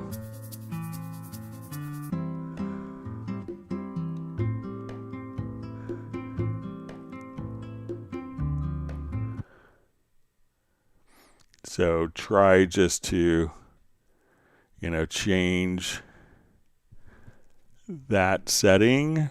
So again, studio menu to studio setup. If you don't have the advanced options, come over here and make sure that is set to 32-bit float. So it doesn't really make a difference, like while you're working, like maybe before you export the audio mix down, if you want to be super detailed oriented on the final mix down, switch it to 64-bit float before mixing down. But for previewing, just set it to the 32-bit floating point, and then you should be able to.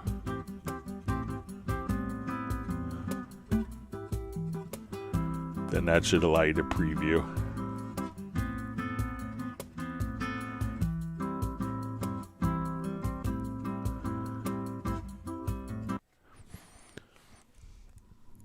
Yeah, and if you haven't, I think, it's a limited time that you have the Tonalic Essential, which is for all users found in your My Steinberg account online. So you'll see a voucher for it. I think it's maybe through June, but take advantage of being able to utilize that.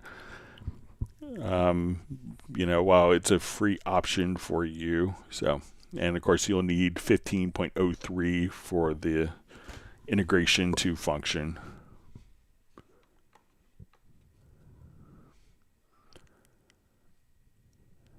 All right, so we see Uno Mementos received 1 gallon of tuxedo cream ice cream from Michael Teams.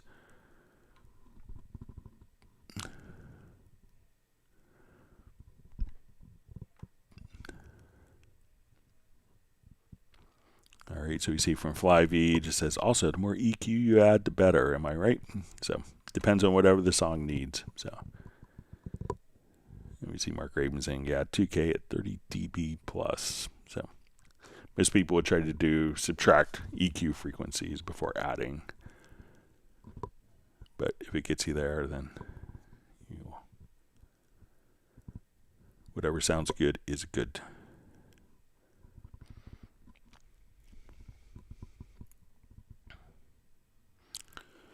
All right, so we see Flyv's received 1 gallon of carrot cake ice cream from Michael Teams.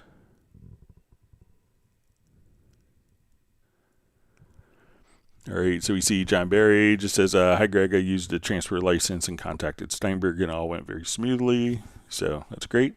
Another good use case of the live streams and people being able to transfer licenses to other people and stuff. So that's great.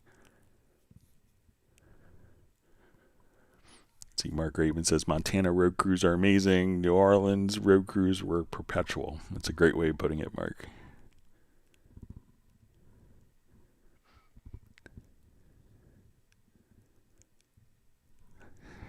Michael Teams just says Texas Department of Transportation, the strongest working group in Texas. They never finish. It's good job security. So I know when I was in high school, you're always worried, like I work construction, doing framing of houses. And it's like, oh, are we going to have a job when this house is done? So it's good when you're doing it.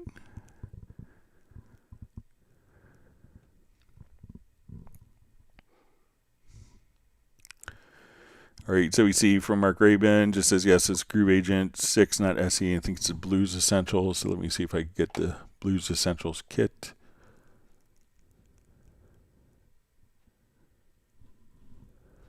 I'll just open this up.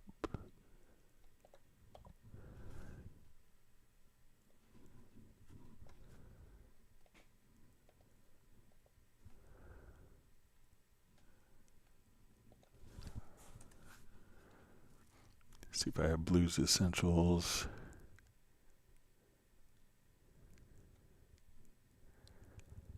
I don't have it. I don't think I have it installed on this, but I'll take a look on my, I know I have it on my personal computer, but I'll take a look and see if it does the same thing for me, Mark, and I could have it installed for Tuesday's live stream.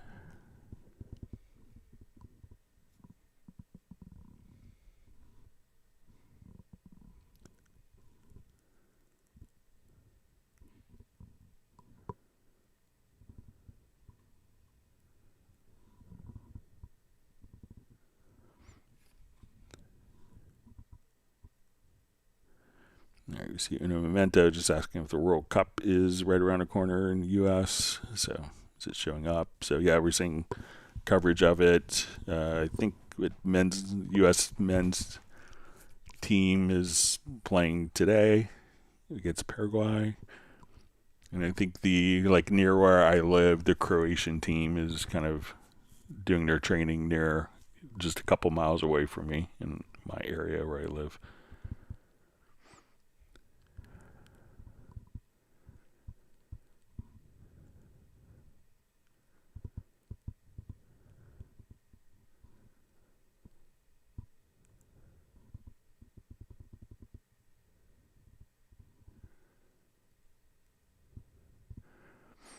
All right, so we see Greg. Okay, 2 things happening. The pattern is 5/4, and the signature is common time.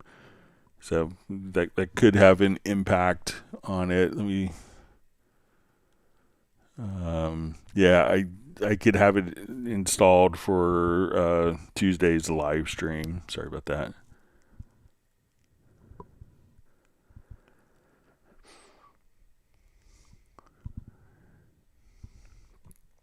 Okay, so we have music production software checking in from San Francisco Bay Area. Thanks for joining us.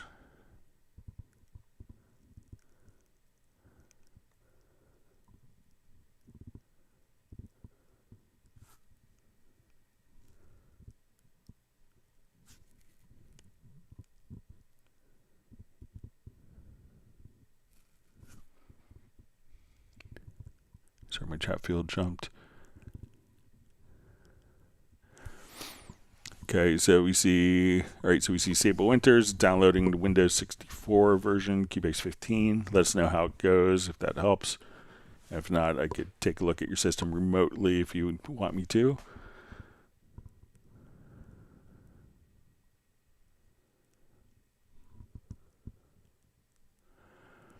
All right, so we see Mark Raven just says, I think it's me. Basically, fill 3 runs the clock ticker, and then I hit main 1, and it does 8 measures and returns to fill 3. So it's like baked in.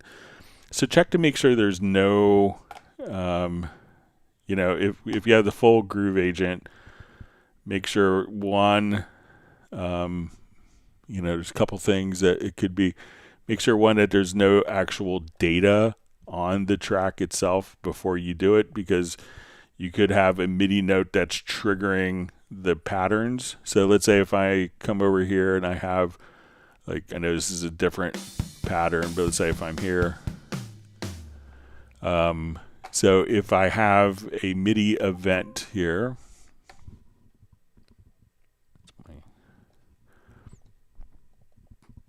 so let's say we have this as A sharp 0, that pattern. So if somewhere, if I come over here and say, okay, we want to go to A sharp 0,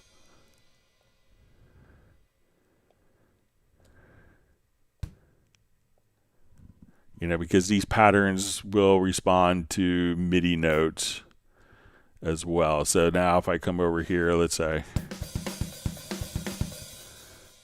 so I come over, we'll just trigger this.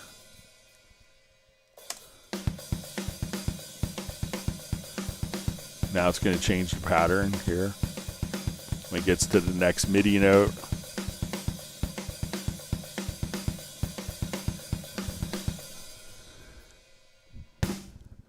here, I'll just...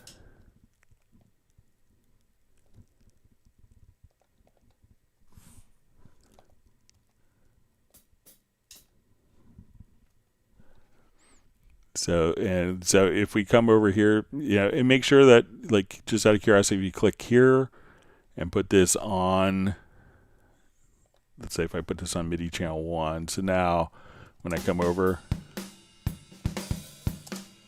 it's going to play this pattern, and this MIDI note just triggers. So now it's going to play back a different pattern.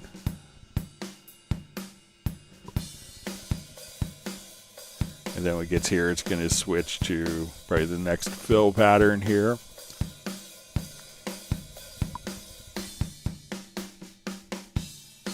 So see if there's any MIDI notes. But again, if you come over here, because you could have MIDI notes on the same channel. And, depending on, so when you go to one of the larger kits, you may have lots of, different patterns for, so let's say if we go to our kit here, so these notes for different samples may be overlapping with the notes that trigger the patterns. So if you don't kind of drag the patterns over, you may not run into it. But if you click here, you'll see just like when you're in the player mode, click here and try to put the patterns to MIDI channel 2.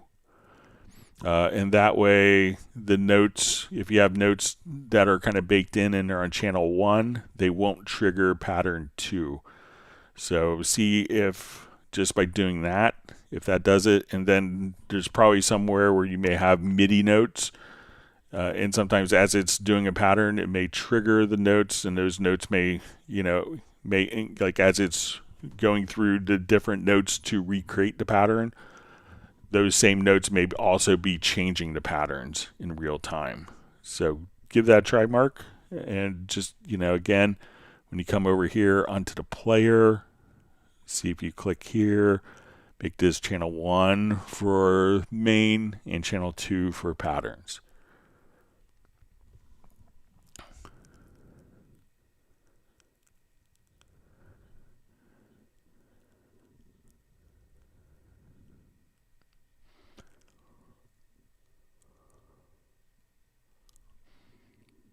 All right.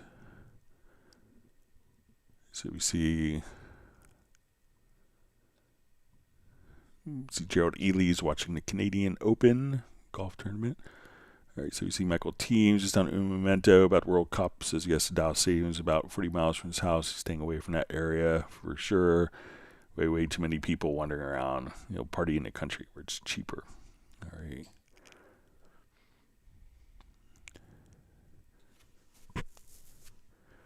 All right, you see a nice comment from Mark Ravens. Just says, there's nothing you do that isn't helpful. I learned 2 things watching you just now. You rock. Thanks so much. Thanks for being a part of the live stream community. You see Mark Raven just says, Parsons worked at Abbey Road as an assistant. Yeah. So check out, if you look at pictures of the Apple rooftop concert, and you see a tall guy wearing kind of an orangish shirt, that's Alan Parsons. He's kind of on the right side, kind of on the side of like the George Harrison side. So check it out. So see Jazz Dude shared a YouTube link.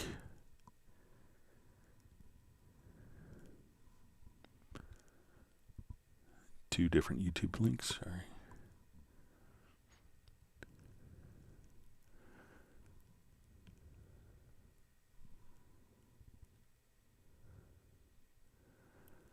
All right. Sable Winters is appreciative of all the best ice cream combos that Michael Teams passes on to people. All right, so we see from Flyvy, it says, I can't wait to master a few tracks tonight, then put them in Wavelab. All right, so we see Jazz Dude met Alan Parsons as well at a audiophile show in 1998 at Las Vegas CES. So.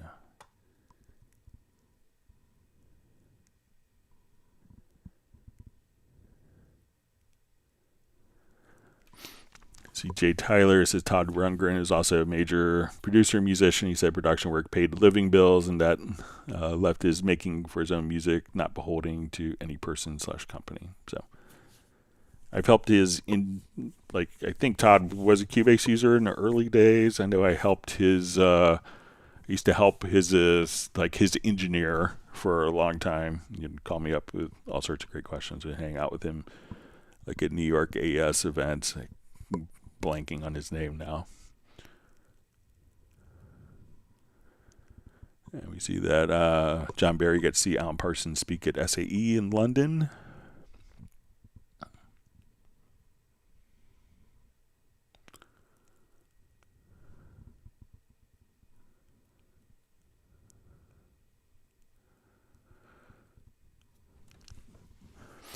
So we see from Roland stuff, says, hi Greg, you mentioned the solution to the preview problem with Tenalic. I had it the other way around. I could preview, okay, but it was silent when events dragged into an existing project, baffling. So I saw one other person that kind of had similar issues. I'm not sure if they got it resolved or not.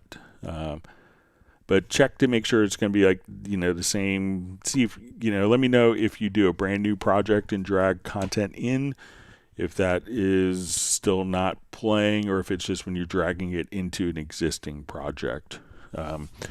So let's say I'll just drop I'll just open up a project that has some chord tracks in it, and we'll drop some Tenalic in just to try it on an existing project.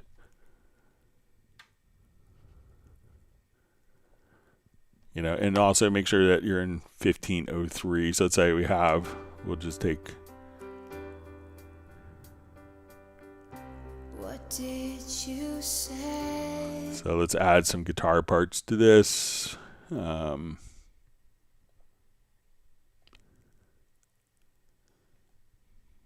see. Well, Brent Mason, he's a big Nashville studio guy.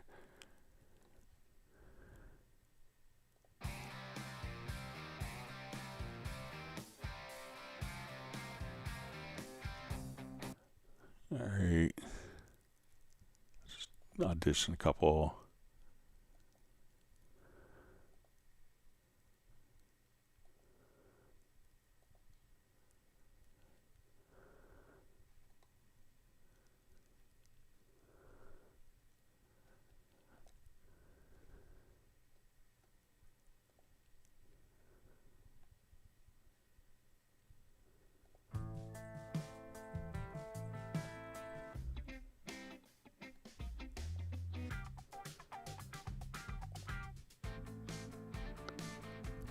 So I'll just try this one. I'll drag this in.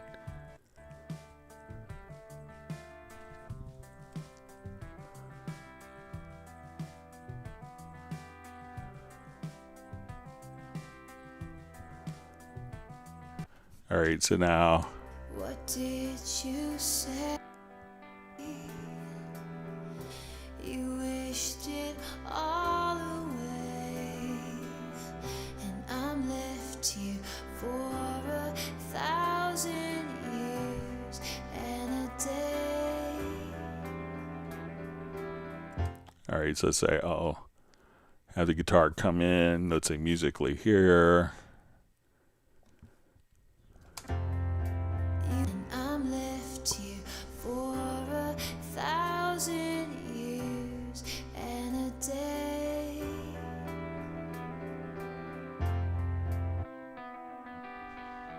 The big events, I was your everything.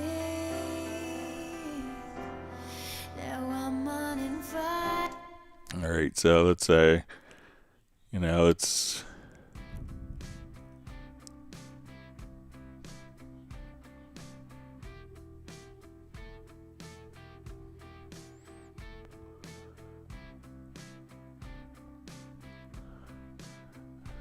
All right, so now let's say when it kicks into the chorus there, we'll just.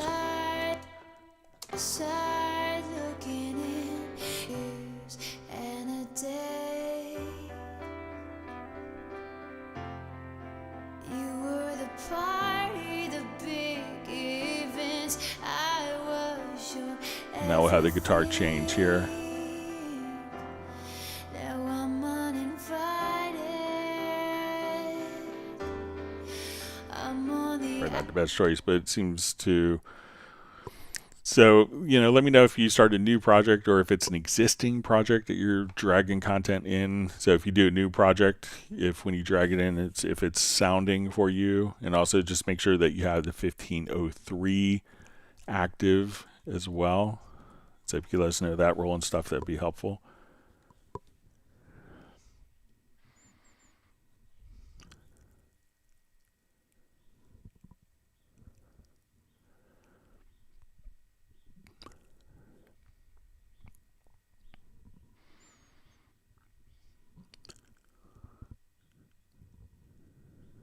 All right. All right, so we see Michael Teams, I believe, was granted me some ice cream. Let me start my chat field jumped.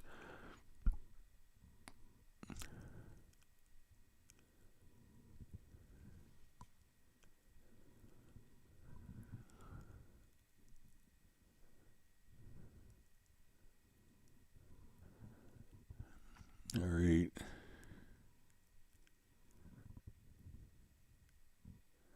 All right, so you see Jazzy mentioning that the Tonalic voucher is only available to June, end of June.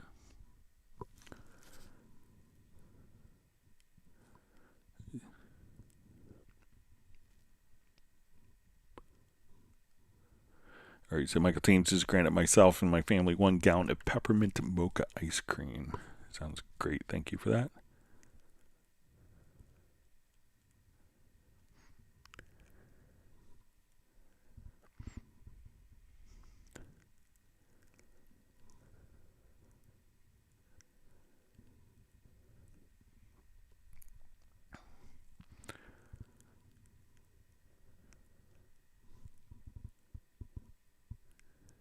Right, reading through comments, we see that Mark Rabin's neighbor's son sold a Catholic Archdiocese a JBL system to replace their Myers.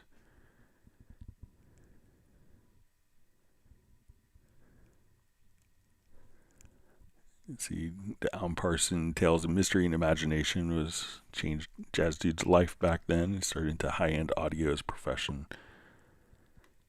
He says, I met him in 1998. Very funny things happen in life.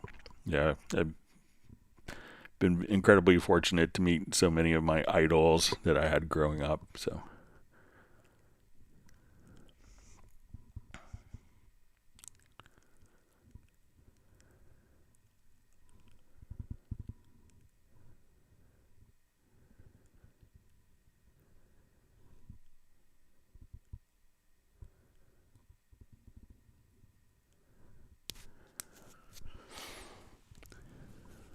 all right, so Jazz Dude sharing a link to, I think it's Alan Parsons Test CD on YouTube. All right, so we see Bratman Studio has a question. Hi, Greg. Is the Tenalic free for us, or do we need to buy the subscription? So you get a Tenalic Essential, which is kind of cut down. So it's not, I think it's just two different guitar players. And I saw comments after the last video that, that it was, a cut down version. So yeah, it's a cut down version. But you get the essential version. It's probably to, get you hooked on the concept of, what Tenalic can do so that you can subscribe. So, Celemony, the company that has developed it, that's kind of their business strategy. And it's, so it's not necessarily that Steinberg defined what was going to be in Tenalic or not. We're just added support for it, and they're offering the essential version for all Steinberg users for Cubase Artist, Cubase Pro, and Nuendo that works in the 1503 version. So I bet they want you to get hooked on it and to subscribe to get more players and more content as time goes on.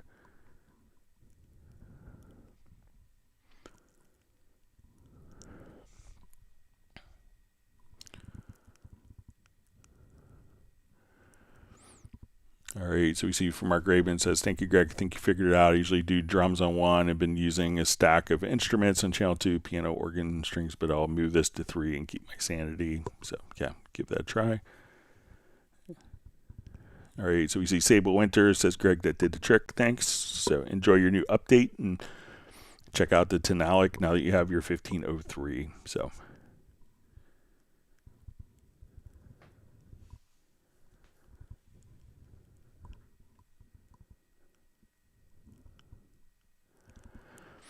All right, so we see, hi Greg from Mojave, Arizona. Is there a way to color coding of SATB voices in the MIDI editor? Thanks. Okay, so let's take a look.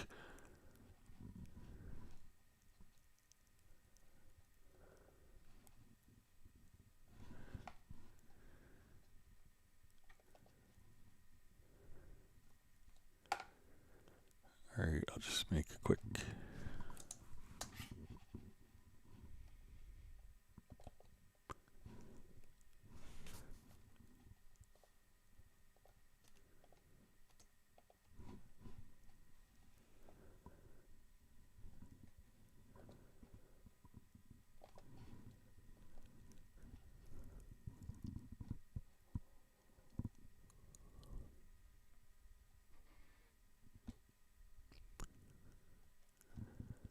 All right, let me just get the chord track down and make some SATB.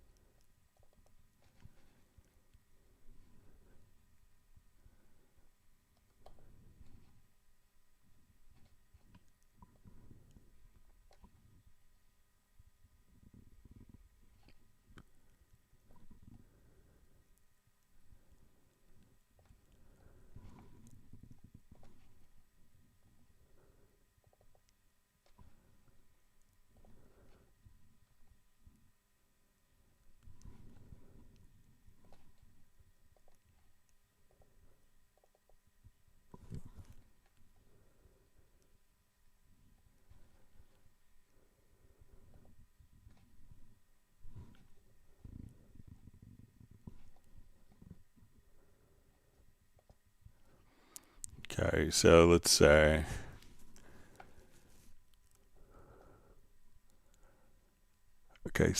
we come over here, we could say color by voice.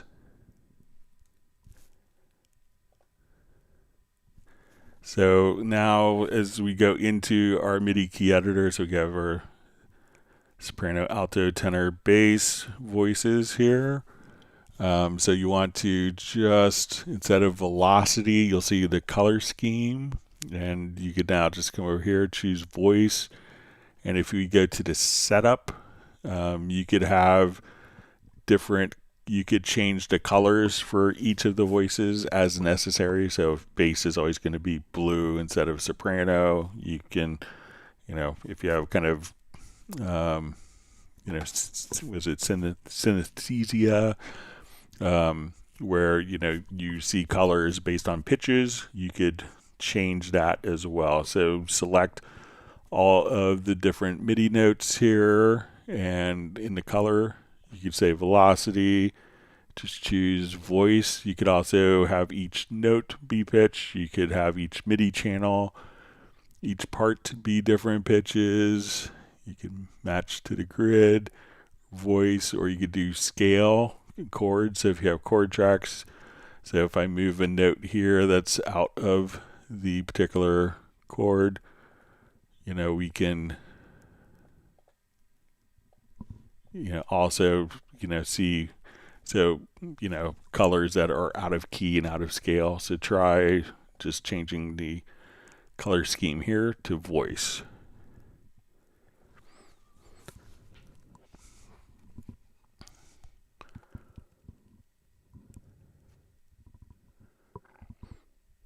And thanks for joining us, Alex.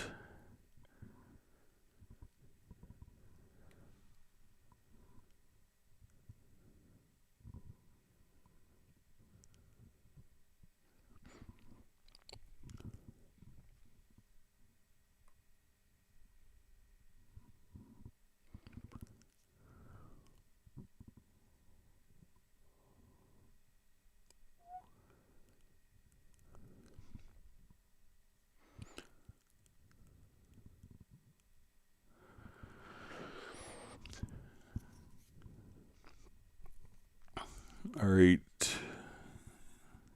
See some discussion speakers and power amps.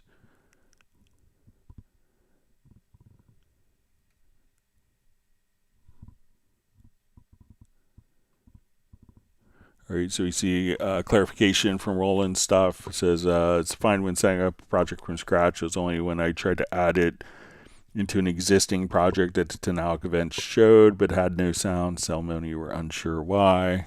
Yep, so I mean, we can see that dragging it into this existing project, that everything was kind of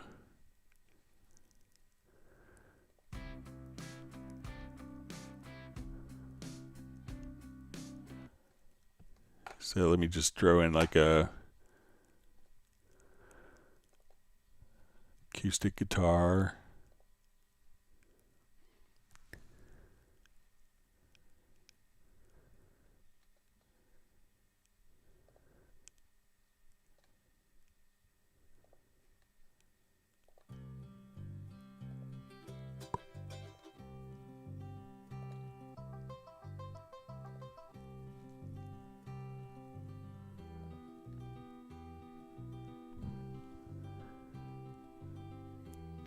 So let me know if you created the track.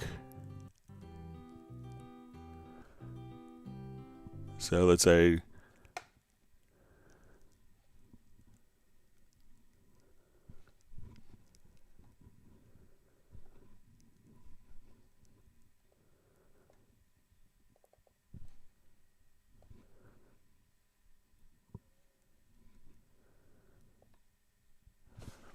so now if I come here, we could just take this particular part. Outside looking in, you put the close sign up on your heart.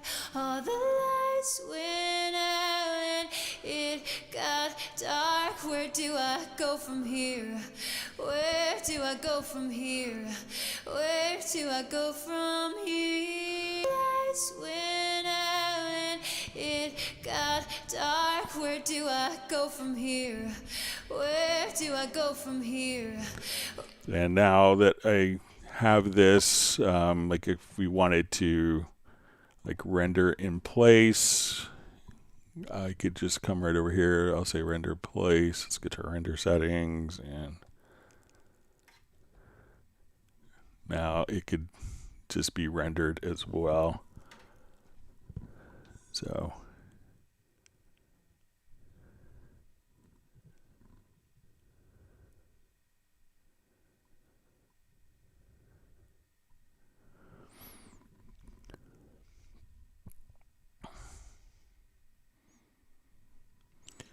okay.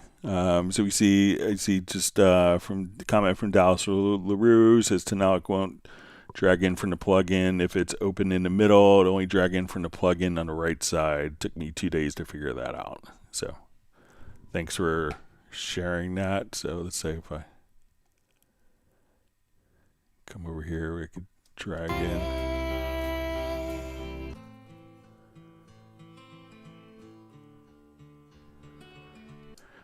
So maybe make sure that you're dragging, as Dallas LaRue says, from the right side.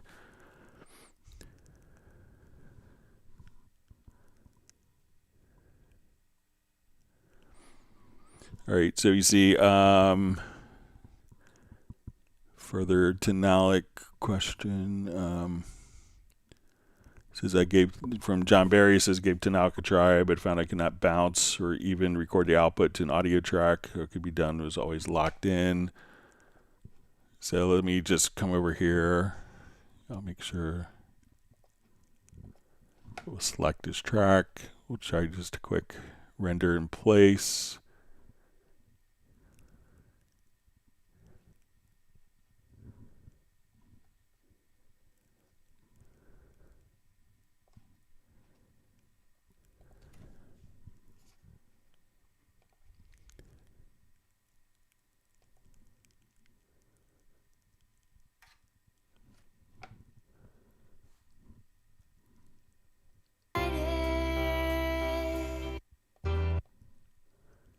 I think I've had it render in place before. Let me just make sure.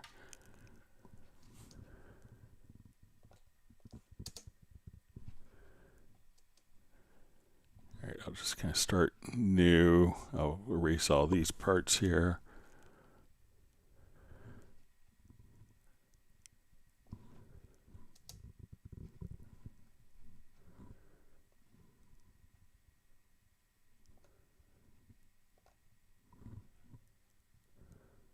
From here. We just drag it to a new track. See if that makes. Go from here.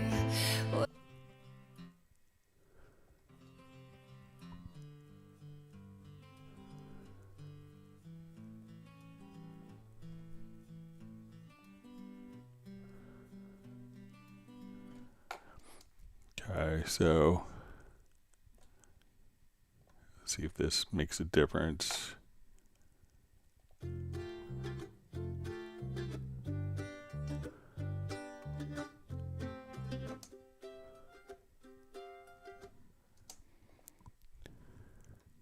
Okay, so these are.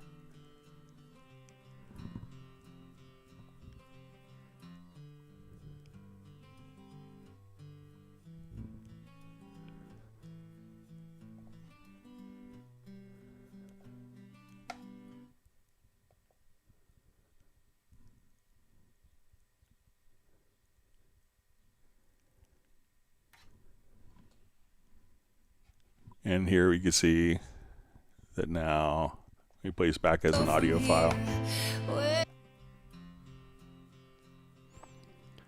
That's just an audio file.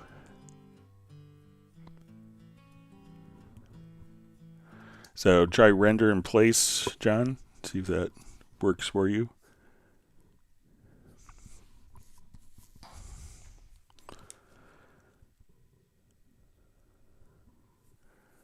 All right, so Alex asks, let's say I want 10 MIDI tracks connected to one instrument. After the fourth or so, the instrument return channel track stops working. Mac Mini, 16 gigs of RAM, 10 MIDI tracks doesn't seem a lot.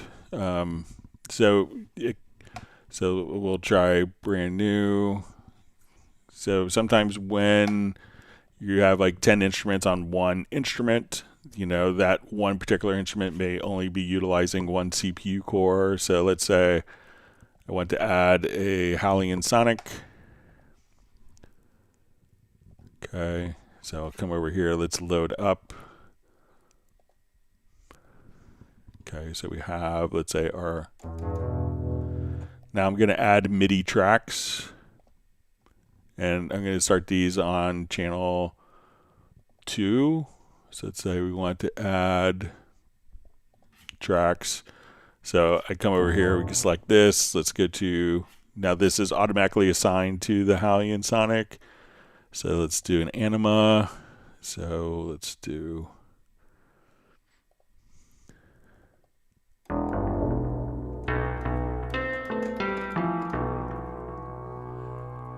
right, let's go to channel 3. We'll load up a different instrument. Let's say Aurora.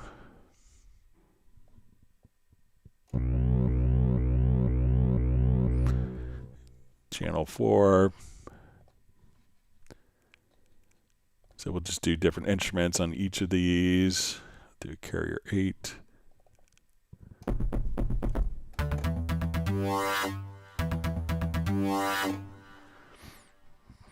Okay, let's go on from carrier 8. We'll do colors, lo-fi tapes. Do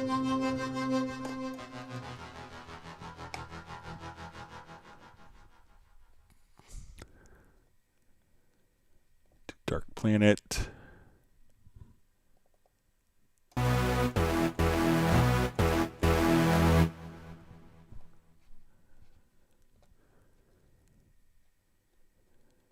Do Eagle, piano.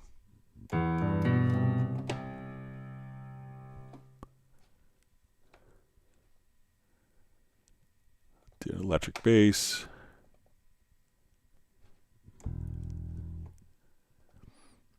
All right, we'll do 2 more here. So let's say Etude. We'll do another piano. And let's do an FM lab. All right, so now when I come over here, because all of these particular instruments, if I play, let's say I select all of the instruments here to play, I'm going to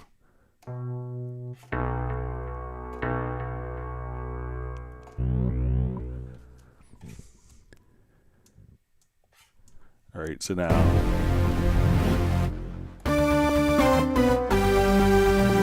all right, so we're going to have all of our instruments. I'll give these instruments to different outputs so we can see it in our mixer. Okay.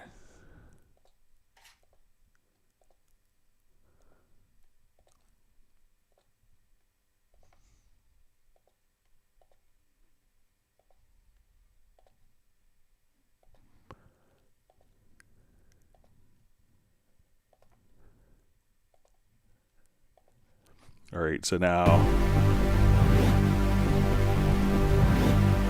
and let's go ahead and now when we're doing this, because everything is loaded into one instance of that instrument, so we'll come up to, let's look at our VST performance monitor. So I'll play like 10 notes. All right, so it kind of sounds bad. But that's only going to be utilizing one CPU core. So depending on your instrument, you may benefit from coming over here and saying multi-core. So let's say I want to use like 8 cores. So now we can split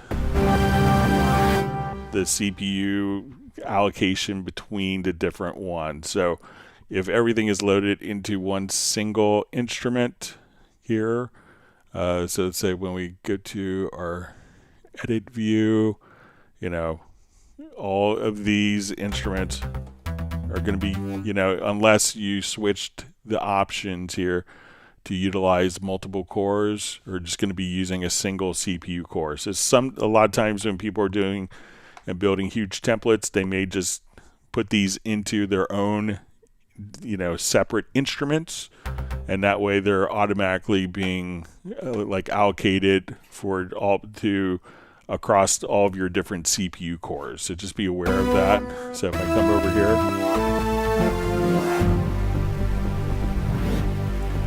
so right now that's only utilizing one CPU core for all 10 of those instruments, which is why you may have like higher track counts.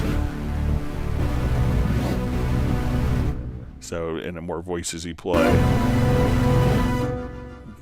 could be causing it to work harder. So just be aware of how the instrument is utilizing multi CPU cores so that it could thread across the different CPUs.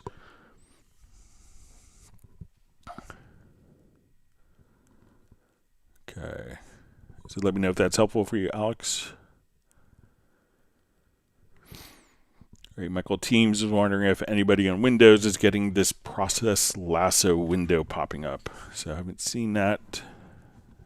But if anyone else has, please feel free to chime in.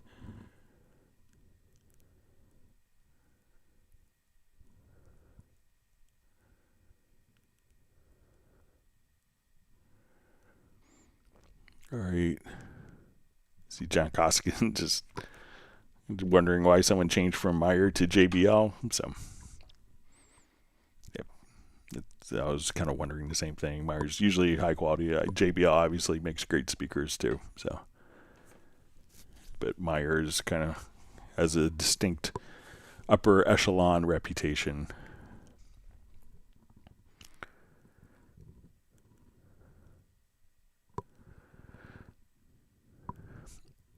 All right, so we see from Flyvy, let me just all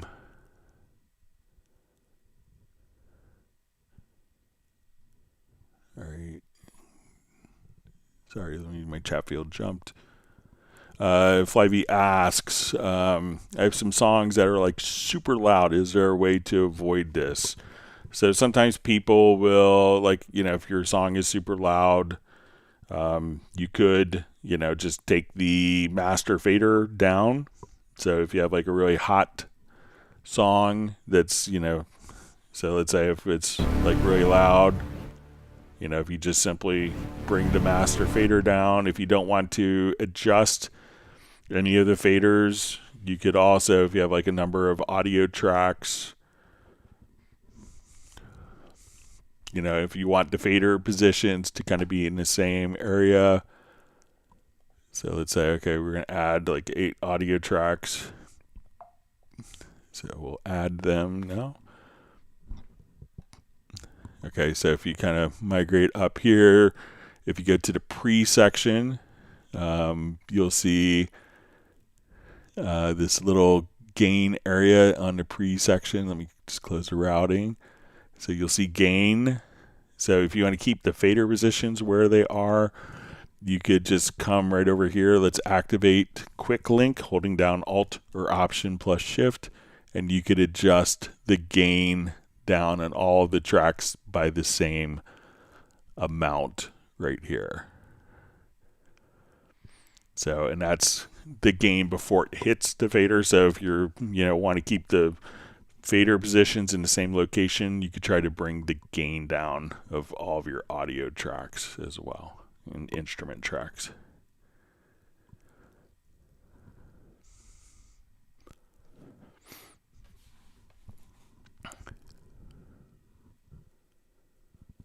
And if you're running a bunch of plugins like, limiters and compressors, you could try to take out Dynamics plugins or bypass them and see if that makes a difference.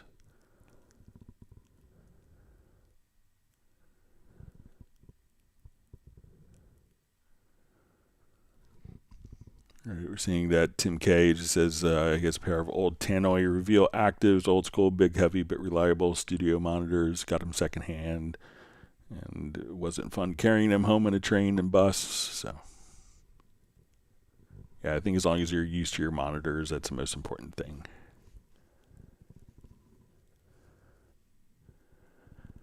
All right, so we're seeing from Flyvy says it's all max, it seems, but the faders are all edited. So, and if you need to, I'm not sure if you have automation or not. If you don't have automation, what you could do is just kind of come over here. So let's say you want to select like these tracks and they're all too loud. If you don't have automation, we could just come over here and say, okay, I want to take this track through this track and hold down Alt or Option plus Shift. And if you're not in absolute mode, so let's say I messed up, I'll undo. So let's say we're here. I'm going to put this, turn absolute mode off. Select this. All right. And now what I could do is just bring all the tracks down proportionally. If they are all going and have active automation, you could do the pre-gain. You could also just come over here, select all these tracks, right click, and send them to a VCA track. You say this is too loud, fix. And now let me just select those so they're sent to the VCA, sorry. So we'll add a VCA track to the existing one, and then you could bring down the VCA, and that wouldn't mess up existing automation that might be in the project right there. So a couple different approaches you could take with that.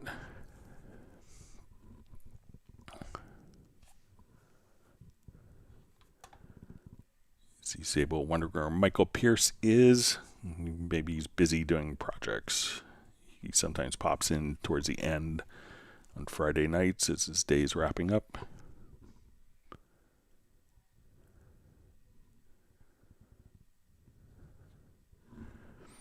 All right, so we have Judy Austria just saying hi to everyone. Thanks for joining us today. Welcome to the live stream.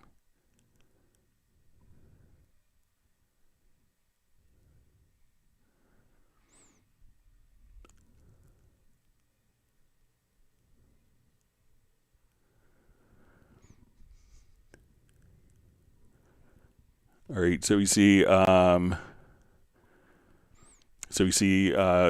can I use my faders and not record the movement? Again, if you want to use the faders, utilize the VCA. So select all the tracks that you want to bring down, right click, add VCA track to selected channels, and then you can keep the proportionality, and you could automate that as well if you need.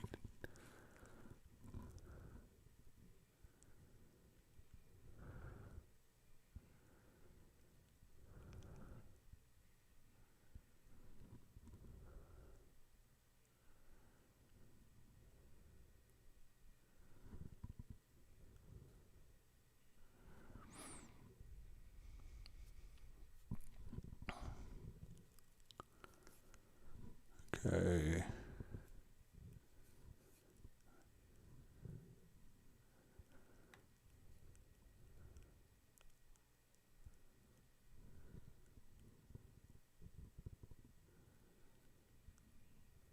All right. So I just see some more comments from Flyview. Let me know if what I showed you at the VCA makes sense.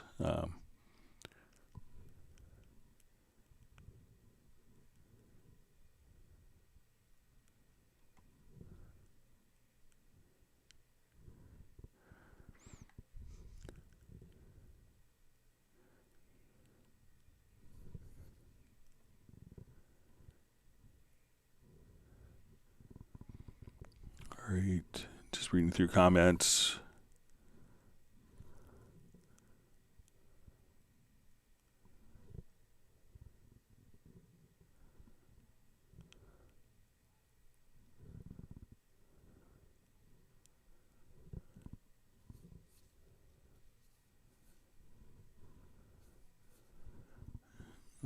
right.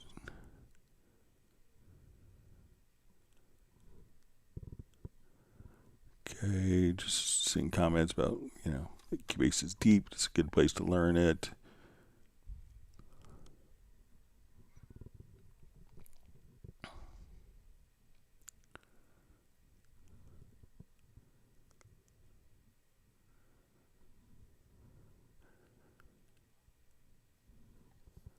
Jesse just mentioned he's working on the templates. He just posted he's combining all the different drum options in Cubase's challenge, and there are many. So,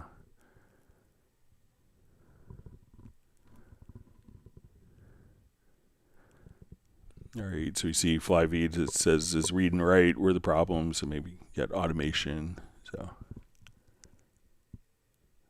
glad you got it sorted out.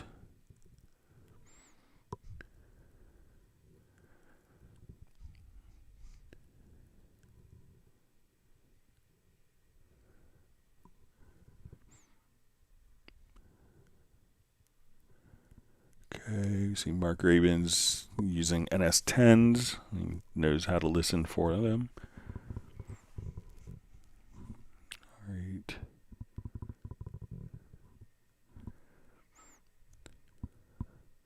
All right, so we see from Bratman Studios says not sure maybe where to download Tonalic with Steinberg Download Assistant, or where I copied the numbers. I think you would just go to tonalic.com, and then you could create an account there. So I think that's where you would start. It's not a Steinberg program, just a promotion that we're currently doing with them. So try going to tonalic.com. And then you could log in, and then I think you could paste your authorization code from that point during the login process, and that will unlock the content with the Tonalic Essentials.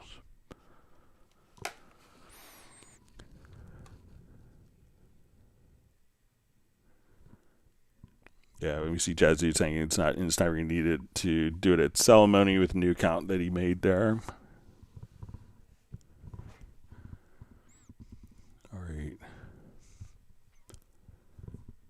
You see, Jazz Dude's idea is a brilliant one to do stacked drum sounds from different sources to have unique sounds.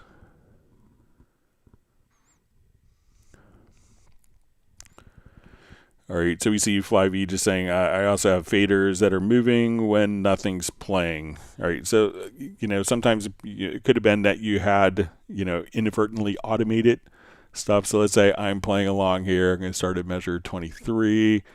I'm on this track, and if I have right turned on, I'm moving the fader here, and let's say, I'm kind of looking for the right level. I'm looking for the right level here, so I could say, okay, let's move the fader. So now, as we go back, I started at 23. All those changes I made are recorded as automation. Now I could bypass that automation from playing back by turning off the read button. So now when I go to 23, we're not going to see the fader jump because it's not reading automation. But if you get to the point where it's like, okay, this isn't working for me. So when I go to audio O2 here, the automation is still in there. We're choosing for it not to play back. We could open up the automation just by clicking in the lower left-hand corner of the track. So if you accidentally wrote automation in, you could select this, right-click, and you could say, okay, I want to select all of the events, and then hit delete, and then your accidentally written automation will go away. So I help a friend of mine with his Cubase, and he kind of inadvertently, will have a track in automation, and then he'll start muting the track. So he'll be like, okay, we're automating the track, and now, okay, I'm muting. Okay, I'm taking the mute off. I want to solo this track, so I'm muting. And then when he goes back, he's like, okay, I soloed this track. I solo a different track, and this track is unmuting. Why is that? And it's because he accidentally wrote mute automation in. And that track may come back and turn off the mute if the automation is telling it to do that. So just be aware of that. And if you have kind of unnecessary automation, you could open up kind of your automation lane. It will show you the active automation. You could select all of the events on that lane. So we can say, okay, I just want to remove all automation or remove mute automation of the track. So sometimes when you may have the right button, you may be automating other parameters that you aren't aware of. So just heads up with that.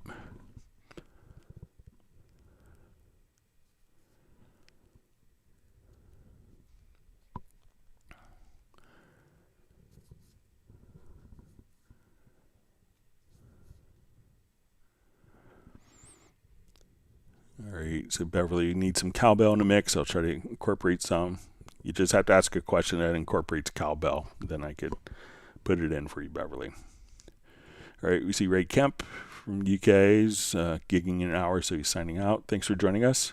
Great to have you on.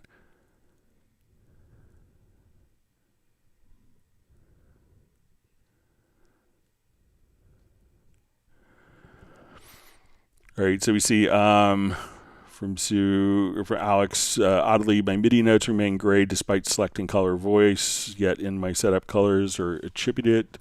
So it could be that, like when I made the chords, it may have automatically assigned the voices, but you may have to, let's say if I just draw in 4 notes,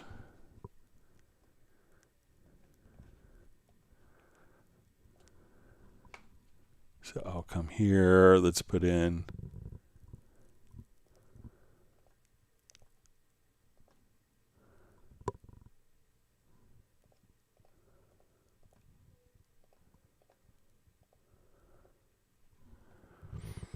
all right, so it could be that, so let's say if I change my color palette here, I just kind of have these chords drawn in. So we'll come over here to voice. So some of these may not be assigned to voice. Let me see if we could just select. All right, so if we come over here, we could probably see our voice and we can say, okay, soprano. And now we could say, let's do alto.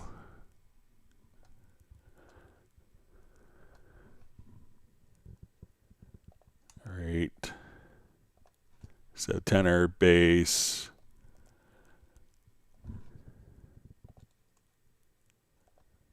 All right, so they may not automatically be assigned voices, but when you do like from the chord track, we could do that. But let's come over here. Let's take these and we go to voice. Choose none. All right, so let's see if we come over, if we could automatically assign the voices to the chords.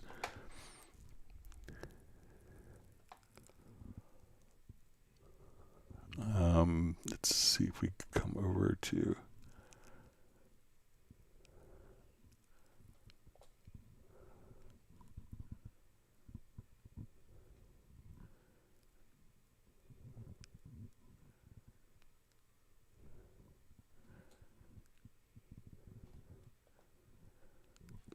let's see if there's might be in the score editor to automatically create the voices.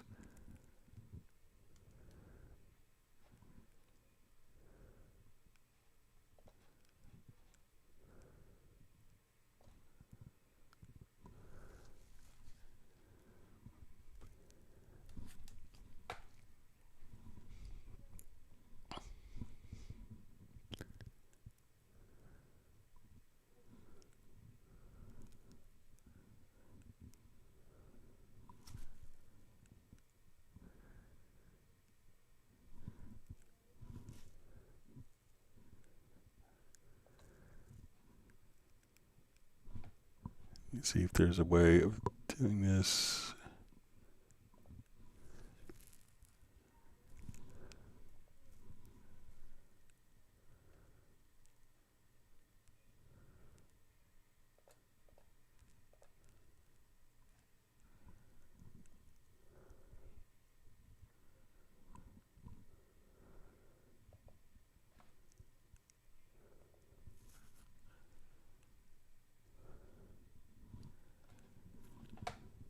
me just see if there's a way. I think.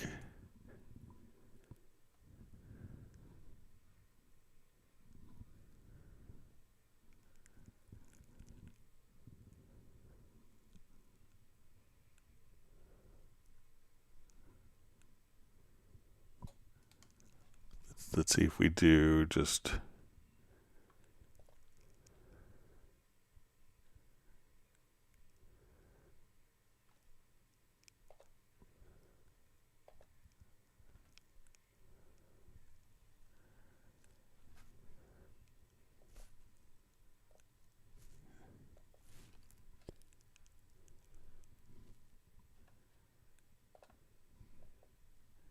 It could have been that I just told it specifically not to do voices. So let me just put in some new parts here.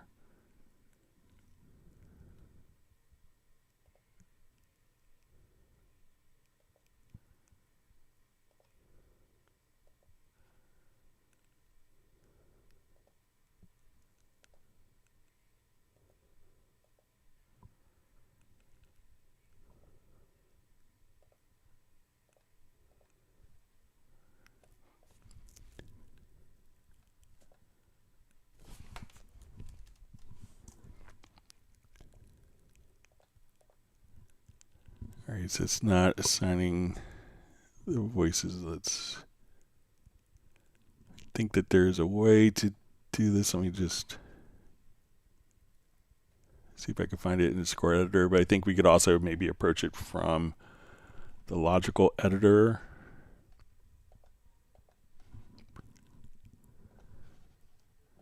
So let's try the logical editor approach. And I'll see if I could play with the score editor over the weekend. And we'll say that the context variable, let's say, is equal to highest pitch. And what we want to do, get to score editor operation assigned to stave and voice.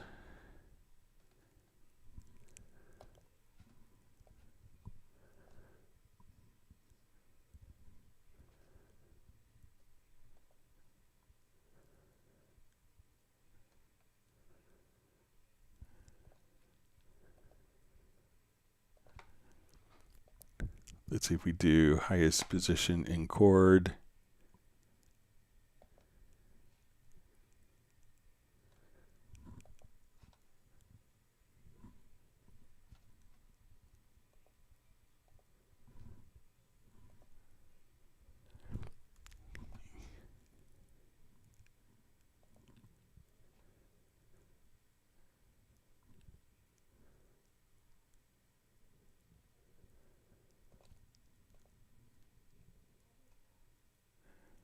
But I think we could do it there, but you might have to manually kind of define the voice. I'll work over the weekend to have, like, for Tuesday to see if I could get a macro. I think I've done a macro before to automatically split and assign, like, the highest note within the chord for the voice. But I'll work on that to get that for Tuesday. Sorry about that, Alex. All right, wonderful to see Graham Witcher on from Oxford, England.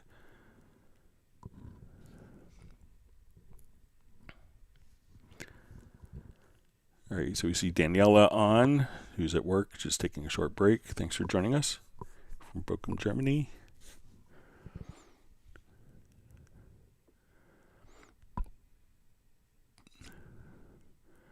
All right, Uno Memento says, I have an acoustic guitar soundtrack as audio. Can I get the chords from it for a Cubase chord track?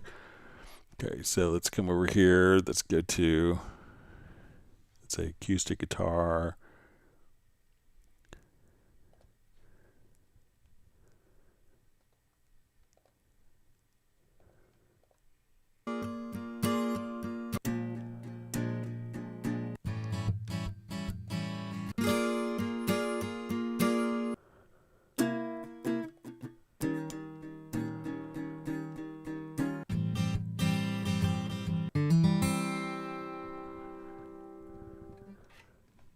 Let's see.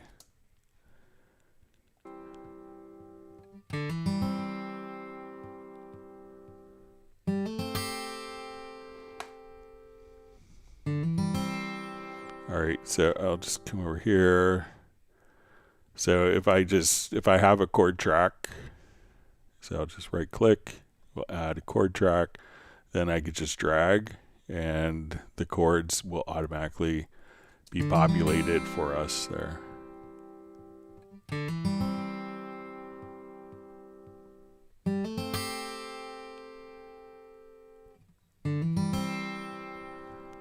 So even if I wanted to take a project like this,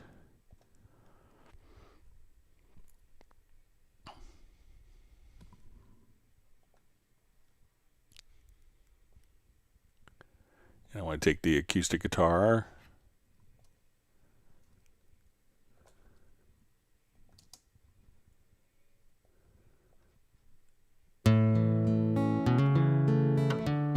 just drag it to a chord track.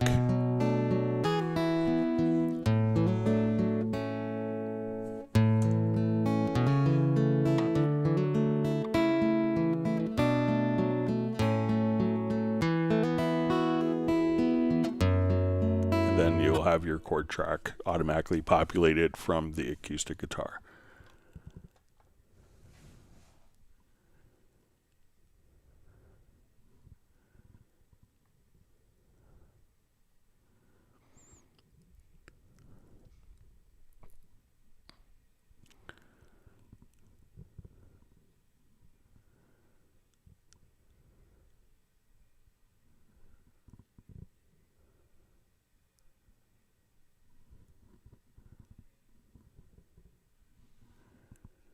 All right, let me just, sorry, my chat field jumped.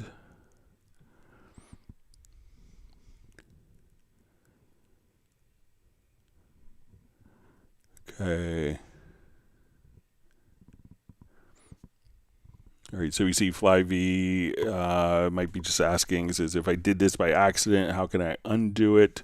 So if it's with automation, if you have automation, you could choose to just take the read off if you don't want the automation, or again, just come over here, select if you have automation here that you just did accidentally, right click on the automation lane to click in the lower left hand corner to open the automation, right click, and we could say remove all automation of the track, and then all the automation will be gone.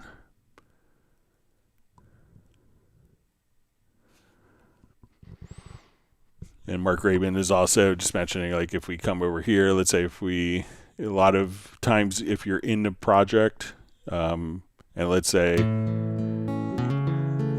what happens a lot, let's say if I have automation on this track, and now I wanted to, like, come over here, I'm adjusting the EQ.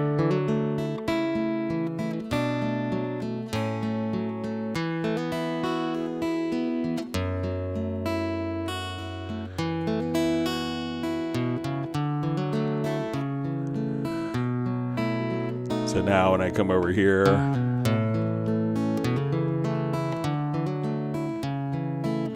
and I go back to play it,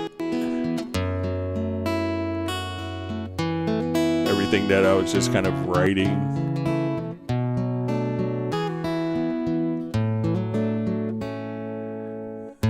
so now we'll probably see the EQ. So let's say why I thought I was, doing great things and kind of searching the sound. I didn't intend to automate it.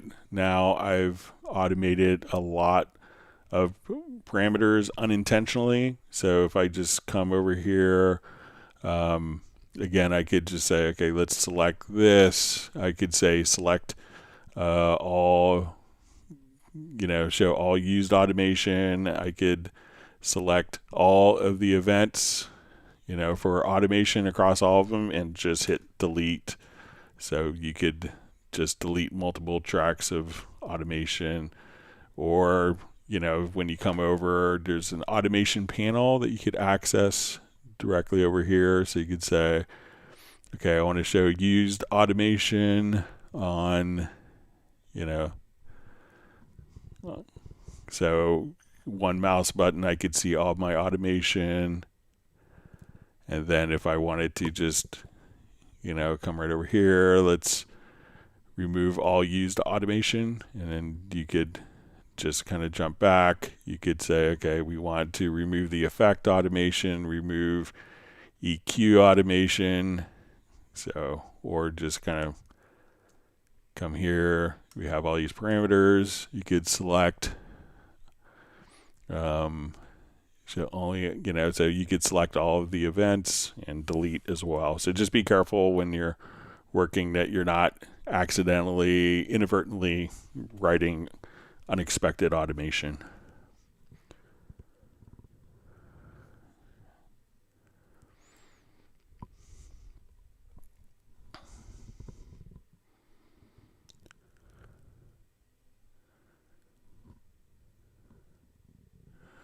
All right, so you see for Alex, thanks for the MIDI track howling answer. So you think if I have 10 melody sketch variations tied to one instrument, maybe overloading the instrument CPU cores, so it could be. So definitely, so check that out and see if you split it across. And depending on the instruments that you load up, some instruments, if you load up some flux sounds could be incredibly complex and wavetable synthesis, versus playing back, a drum sound or like a one sample instrument. So depending on the instruments being used, that could eat up and more audio performance usage.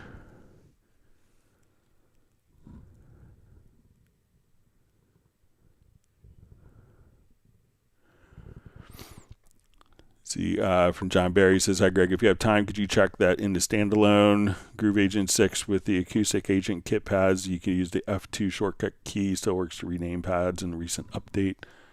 All right, so let's open it up in standalone mode.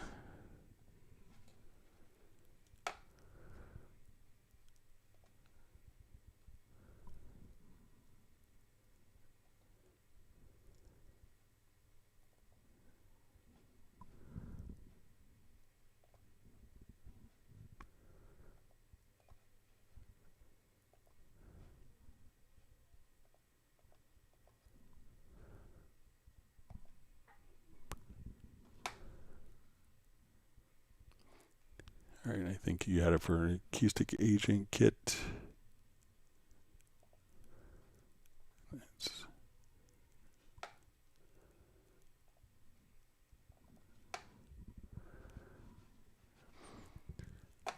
Okay, so I think you want it on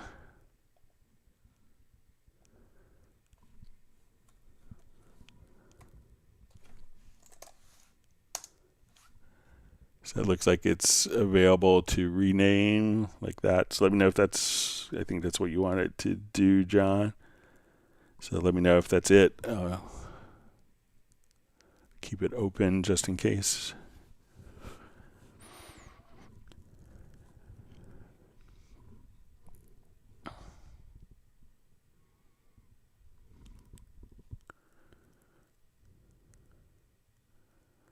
All right, so we see Mark Rabin is going to be checking out. So thanks for joining the live stream today.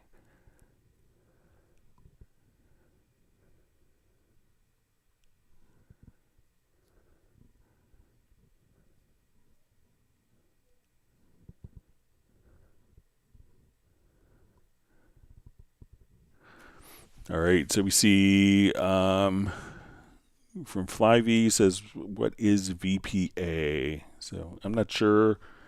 Nothing for the acronym comes off the top of my head, but maybe someone else could chime in. Maybe let me know if there's any context with that.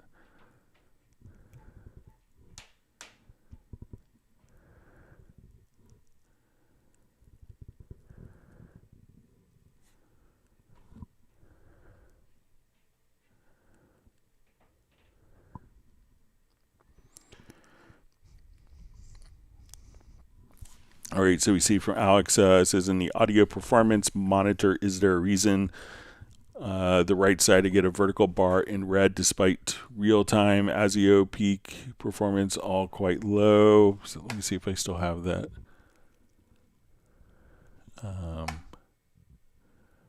Project still open. Yeah.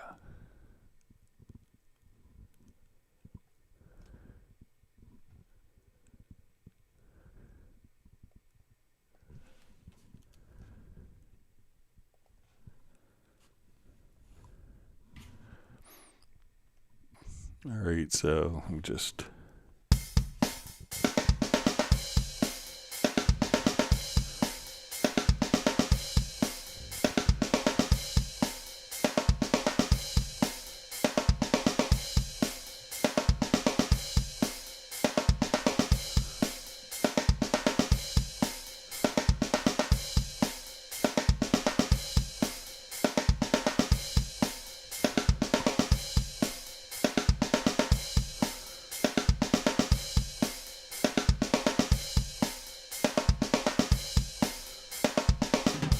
All right, let me see if it's. Sorry.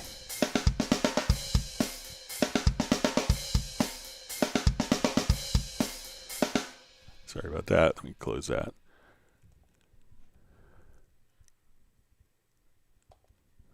All right.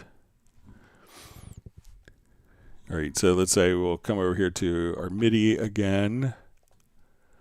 So we'll select our Hallian Sonic and all of our voices.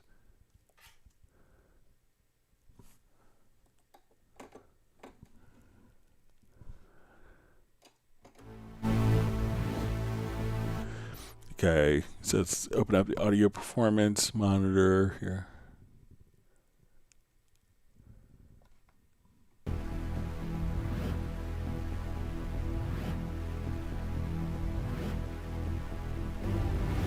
So I'll just.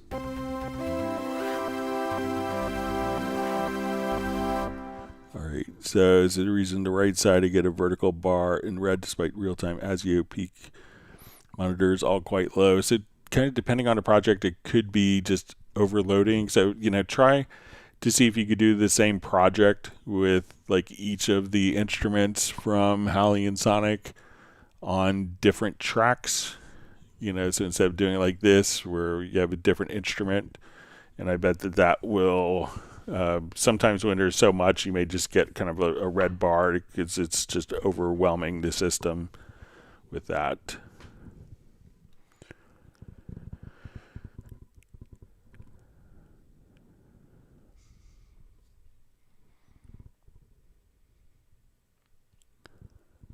Okay.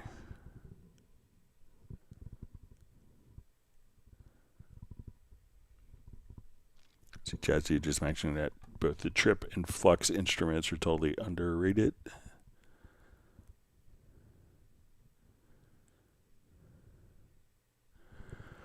All right, so we see Sable Winters says, I installed Dorco SE last week. Activation Manager keeps wanting license and keeps thinking it's Dorco 6.2.3. Isn't it free? Yeah, so it could be free if you just went to the Steinberg download assistant. So let's say if we come over here and we do the download, so we'll come over here. So we'll open up our download assistant here.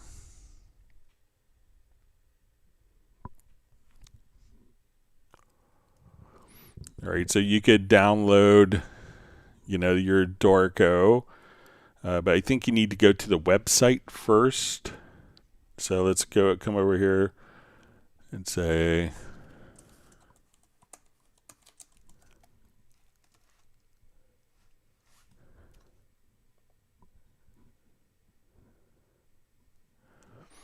so once you come over here, you just choose Get Dorco SE. And then you would sign in with your My Steinberg credentials. So sign in with your My Steinberg credentials. And then when you go to the Steinberg download assistant, at that point, you should get an email, or you'll see it in your My Steinberg account. So I'll just log in quickly. So it is free of charge, Dorco SE, but you need to request a license to get it. So you can now come right over here. So, okay, you want to download the Steinberg Assistant. Now this is linked directly to my Steinberg account. So when I come over here, I could download the Steinberg Activation Manager, the download assistant. But at that point, we'll see under my products that you'll see like a Dorco SE, and then you could install it from my product. So if you just went over here and said, okay, let's go to all products, Dorco, I want, Dorco SE, you could download it, but that doesn't activate the license. So go to the website and say, Dorco SE free, and then make sure that you request the license there. Then it's going to show up in your My Steinberg account for you.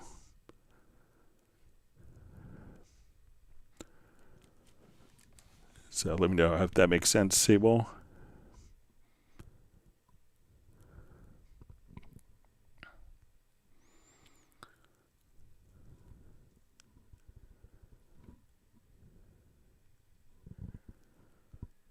Okay.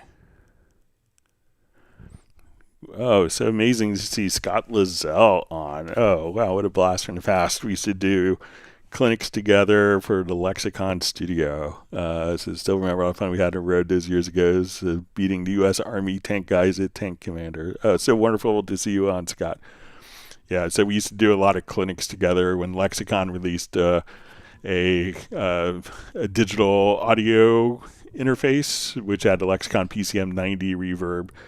And one time we were in Fort Lauderdale area in Hollywood, Florida, and we went to Dave and Buster's, and there's these guys we were playing in the tank arcade game, and they were like the Army tank guys, and we ended up kicking their butts. So a lot of fun. So wonderful to see you, Scott. I hope you are well. What a great, so wonderful to see you on.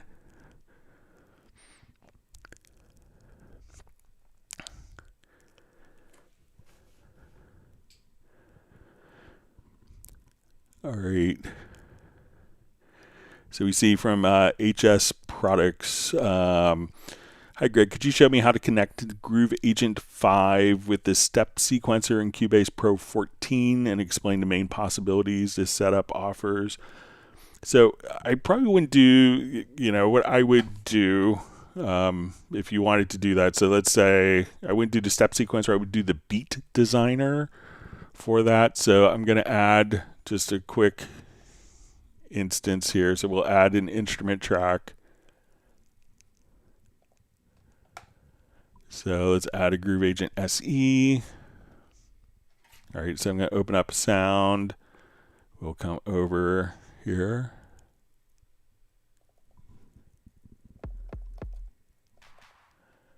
Okay.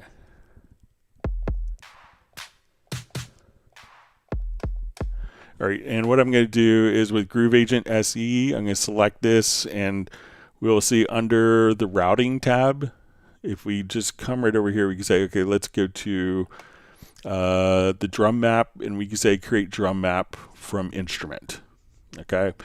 Now, if we come over here, let's get to one of the MIDI inserts. I would just choose the beat designer. And now what I could do is I could say, okay, I want this I'll just solo this particular track. And I'll say, okay, maybe I want this as my kick.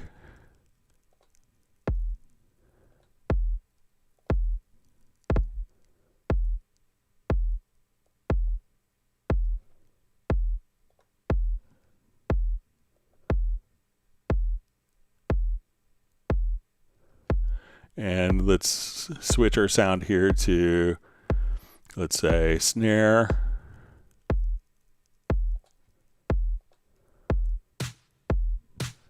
And we'll put a hand clap in.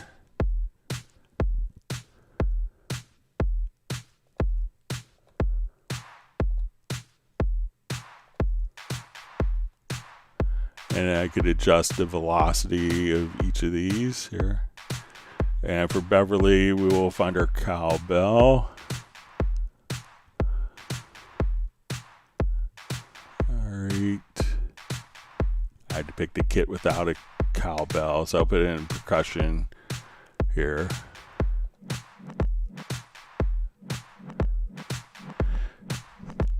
Now, once we have this pattern done here, I could say, okay, I'm at measure 54.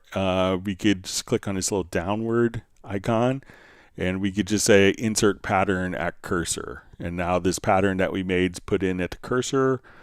Now, some things that have changed, with Cubase 14, you get access to Groove Agent 6 SE. So let's say if I'm in Groove Agent 6 SE, this is kind of now built in. So let me just come over, we'll find a cowbell set for Beverly.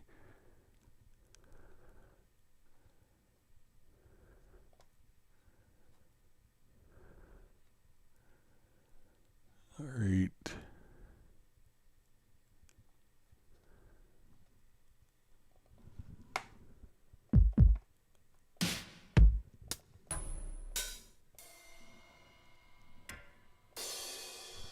All right, we have to find a cowbell for Beverly.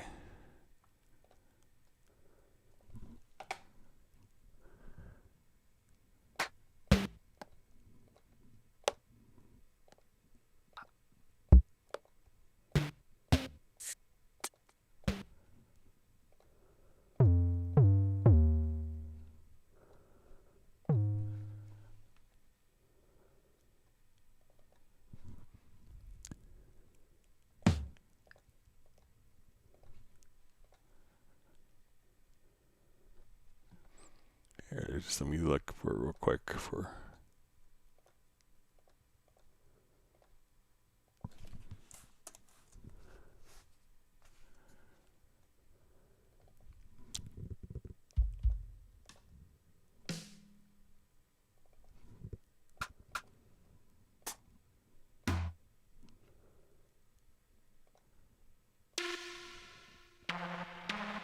All right, so I'll move on. Sorry, Beverly. Tried. All right, so if you come over here to the player options, you can now click on the pattern directly inside. So now what we could say is, okay, as we're playing this, I can say, okay, we're going to play, and then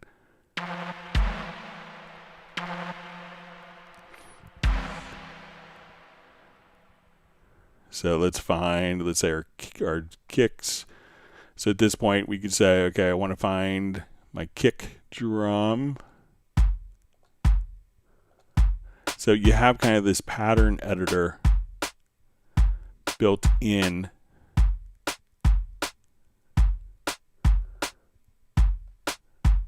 I'll just close that out.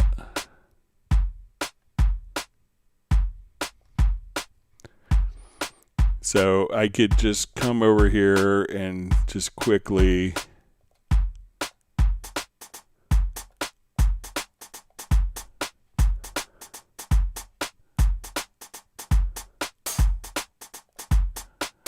and you could do all the programming kind of just built right into Groove Agent as well.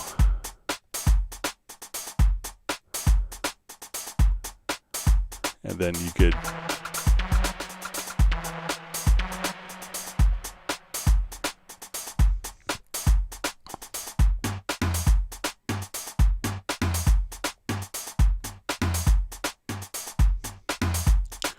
so this way you could just kind of use like the built-in pattern editor, and then once you have this all done, you could just drag that into your project window. So, if you haven't downloaded the Groove Agent 6, which is part of Cubase 14, you can use it with that. Check that out. That probably makes more sense because it's completely integrated in. So.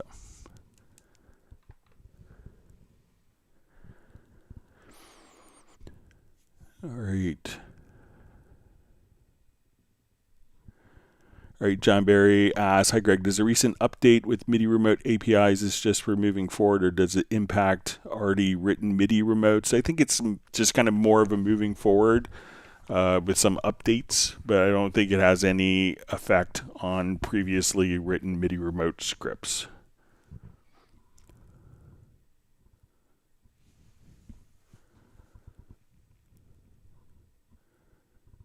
Okay.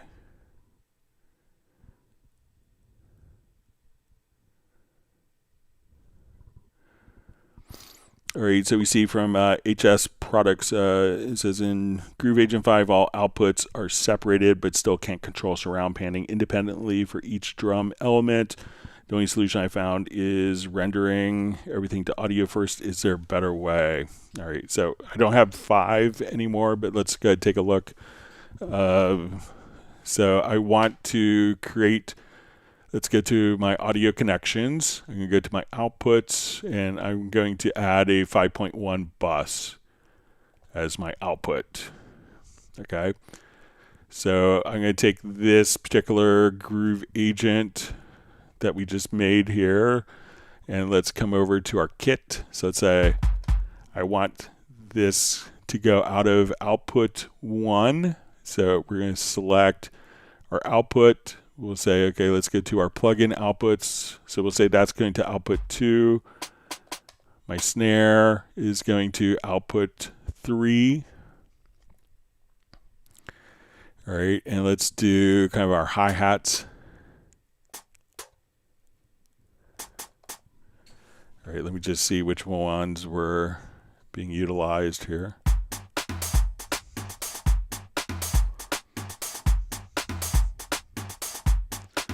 Okay, so we want this to go to output 2, or output 3 rather. So I'm going to take those snares and route them. So let's get to our hi-hats here.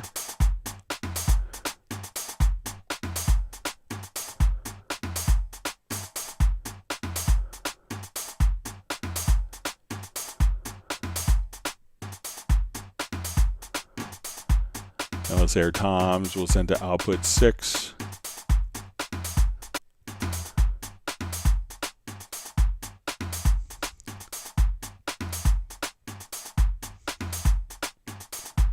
All right, so now I have these going to distinct outputs. So what I want to do is when we want to go to the routing and make sure that these outputs are now being sent to our 5.1 output. So we'll come here to routing.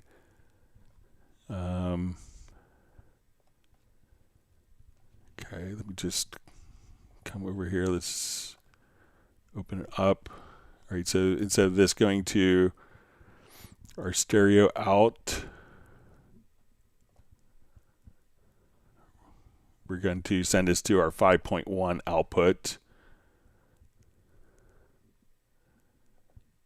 So let's say our kick is going to 5.1 out, snare to the 5.1 out.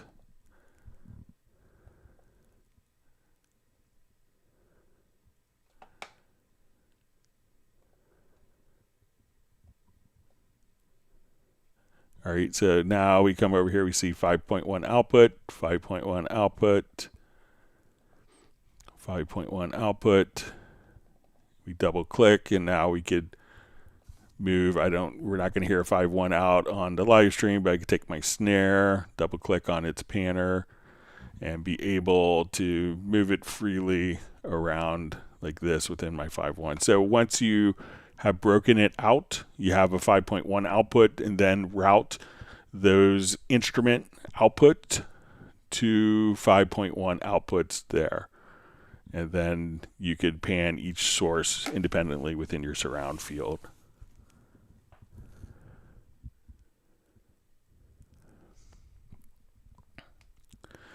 All right, so we see, so from Jazz Dude says, could you show how to add drum maps? So if you have a like a Groove Agent instrument, these are all kind of pre-configured for you. So say if I come over here to laser beams, I come over, and one of the cool things is when we go to the routing tab, we could just come right over here and say, so we say no drum map. We could actually just, we already have kind of a drum map here. Let me just say for this, and then you could just choose to create a drum map from the instrument. So, but you could also go to your drum map setup, and this way you could remap kind of all of the different, so you could see all of your sounds. So let's say if I add a new instance of Groove Agent, so we'll add an instrument track. Come over here, let's just do Future Past Perfect kit. So load this up. So when we go to, let's say, our drum editor,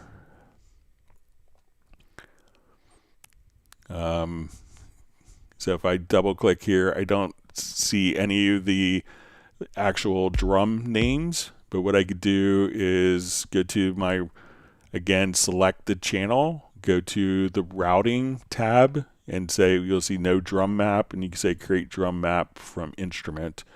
And now when I double click, we're in the drum editor, and all the sounds for the different sounds have now automatically been placed directly into Cubase for you.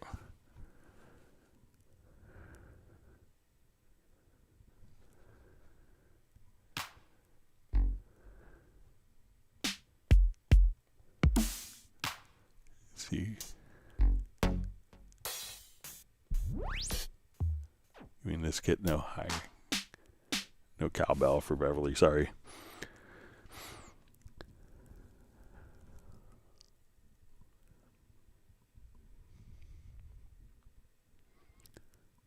All right, so we see Sable just says Greg and Jazzy Dorco SE is now installed and activated. Thanks. Sable is on a roll today. She's all set for the weekend. So.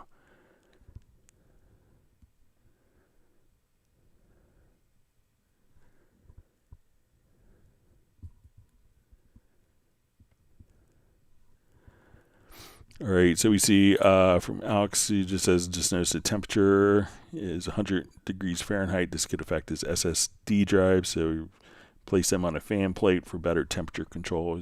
He enjoys the heat, but not the drives. Yeah.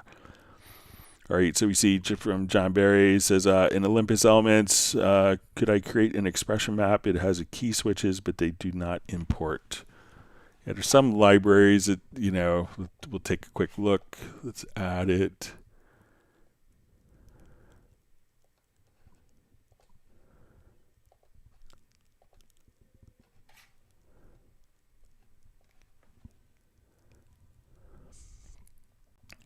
I think I have the Olympus. All right, so let's see if it's Olympus Elements. I don't have a license for it. Let me see if I could do. Sorry about that. Let me see if I can get.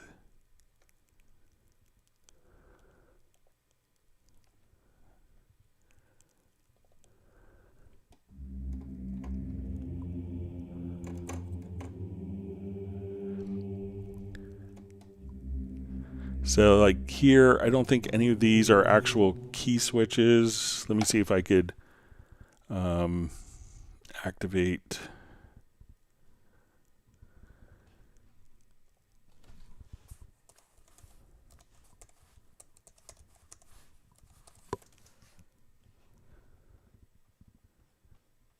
Let me see if I can get it real quick.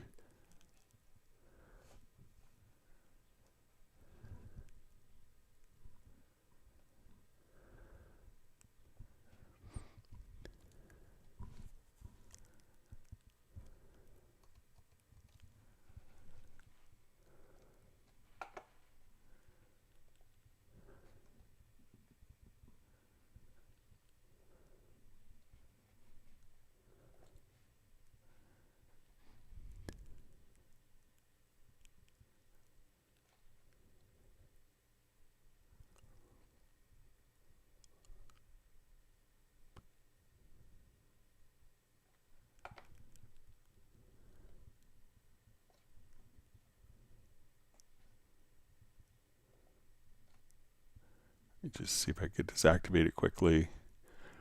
Sometimes when you see the colors, it's not necessarily key switches, but it could be used to differentiate like different like male and female choirs, but we'll see if there's key switches in the Elements version. All right. Should be good.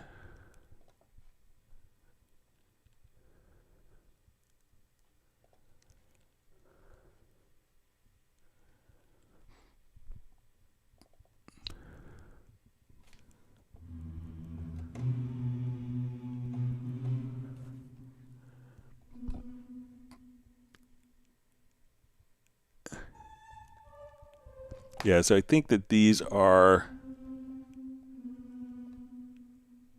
just different samples for different regions. So let's say, okay.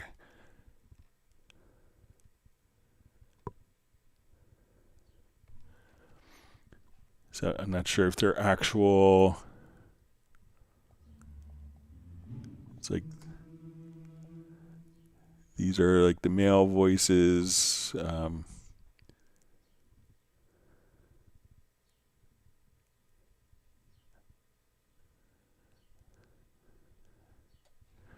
All right, so let's see if I could. I'll try this quickly. So let me see if we can import the key switches. But I'm not sure if they're key switches or they're just. We'll take a look here.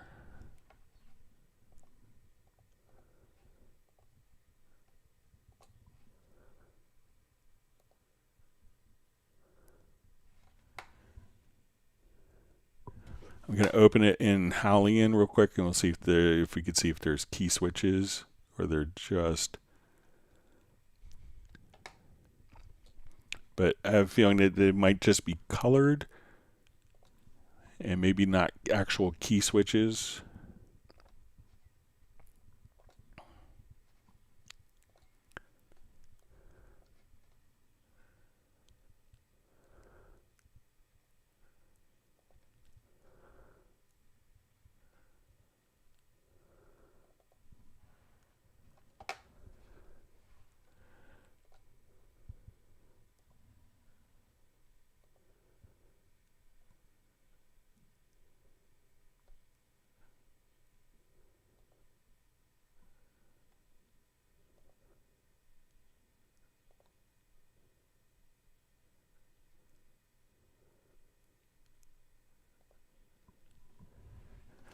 All right, so let me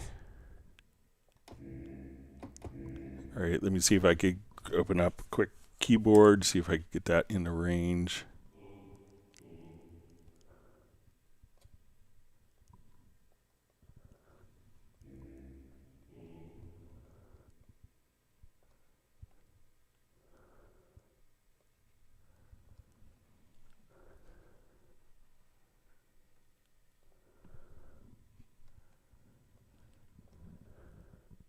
Okay.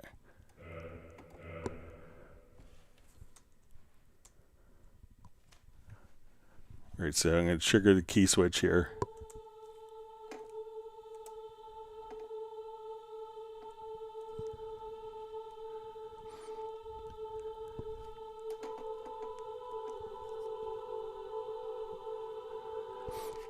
So these, I'm not sure if these are actual. Yeah, these are just different. So I think that these aren't necessarily key switches. Let's see if we, so I don't think that they're key switches, but they're just different colors to represent different samples. So let's see if we come here.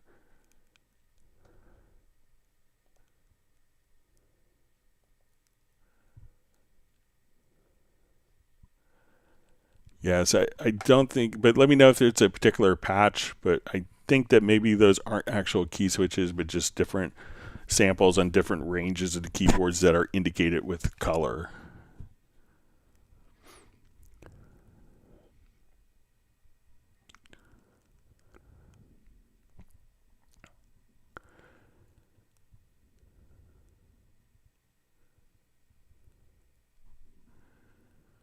Okay.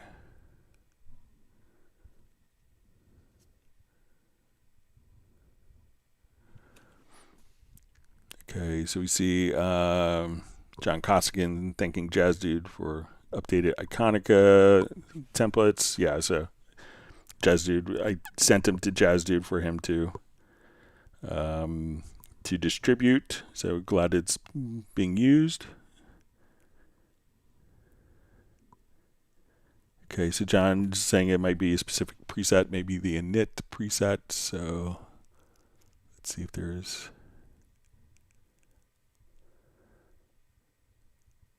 Not sure if there's a default init preset. So if you find it, John, just drop it in the comments.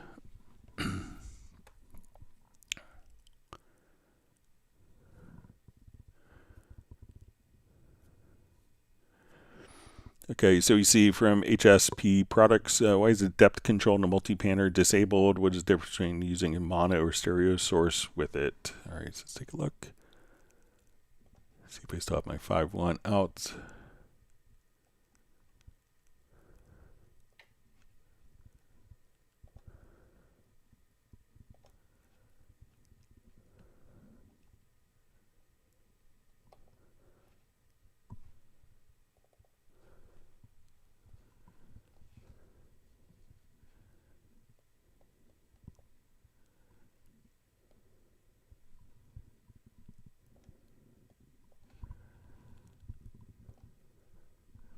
So it might be these might be only if you're doing like immersive. So the depth and width I don't think are applicable for 5.1, but if you were doing kind of an object-oriented surround format like Atmos, I think that would work for you. So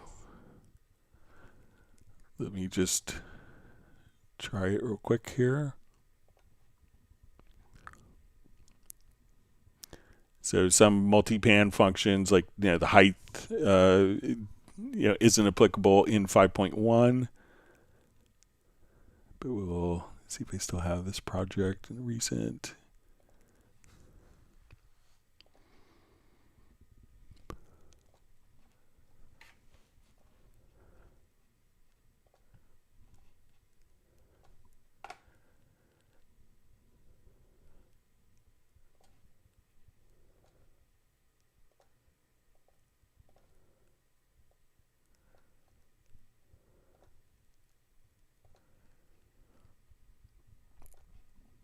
All right, so now we had to set up for object-oriented surround. So we'll open up our panner.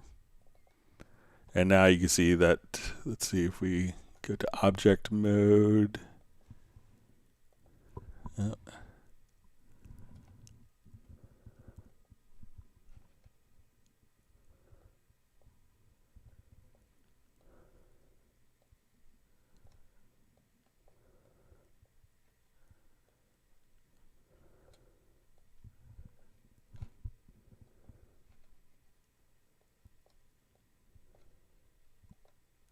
Yeah, I thought it was maybe, let's say we go to the height here.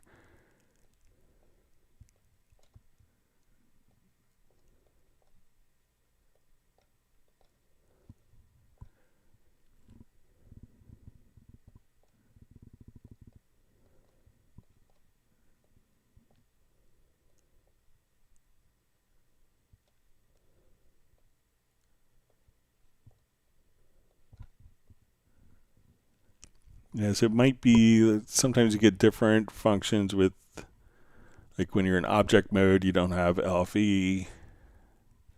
I'm not sure why those are fixed. I'll do some reading up on it for Tuesday's live stream.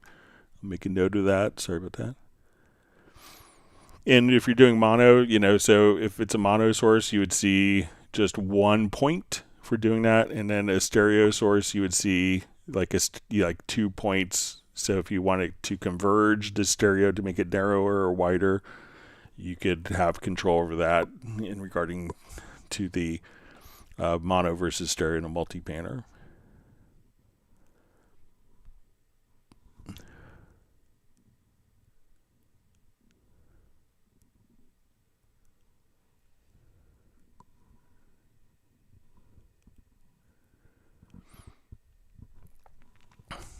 All right, you see John Koskinen says, Jazzy, you mentioned I owe you the thanks for to be updated. I kind of sketch templates. Appreciate it. Trying to build my own and fumbling the ball. Yeah, I may expand it a little bit, but I wanted to kind of take take it and send it off. I also sent it to Steinberg, so maybe in the future it might be the default template as well. But I'm grateful that Jazz Dude's able to distribute it on the Discord. And he's done way more templates than I have. So I was glad to contribute, make it a little easier.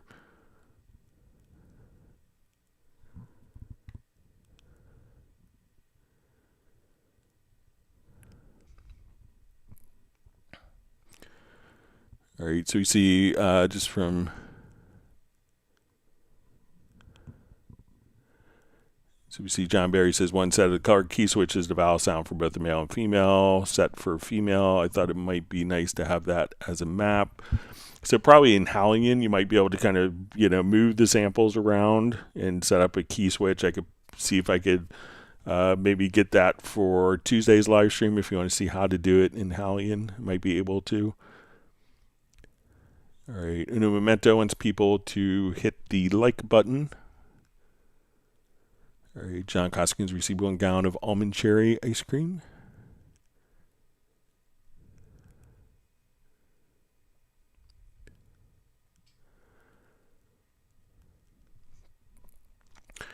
All right, so we see HSP products, which gives the best sample tuning quality in Cubase, Groove Agent 5, Hallian 7, or Sampler Track.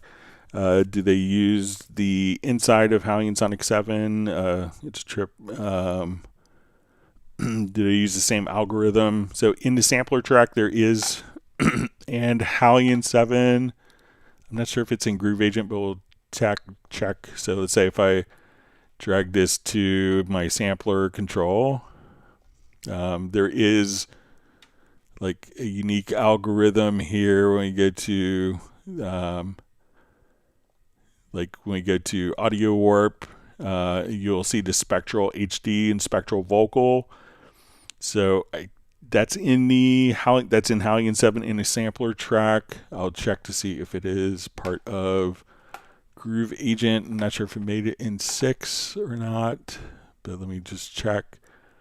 It's not in Groove Agent 5, but it would probably be in Groove Agent 6, but Groove Agent 6 is available if you have a Cubase 14 license as well. But let me just drop a sample in here. So let's go back to...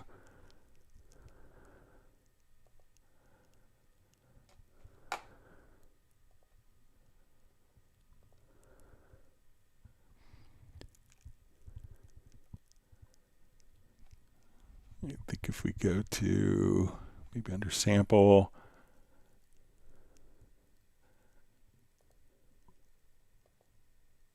yeah, there's spectral here as well.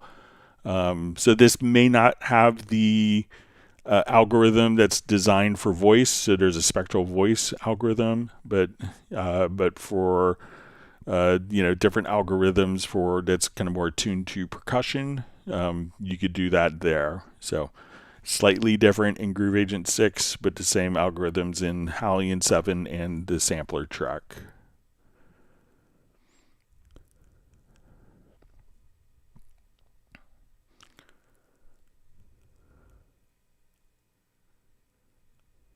All right, you see Beverly Beatty's happy to be playing with Trip. And she is tripping musically on Cubase Trip.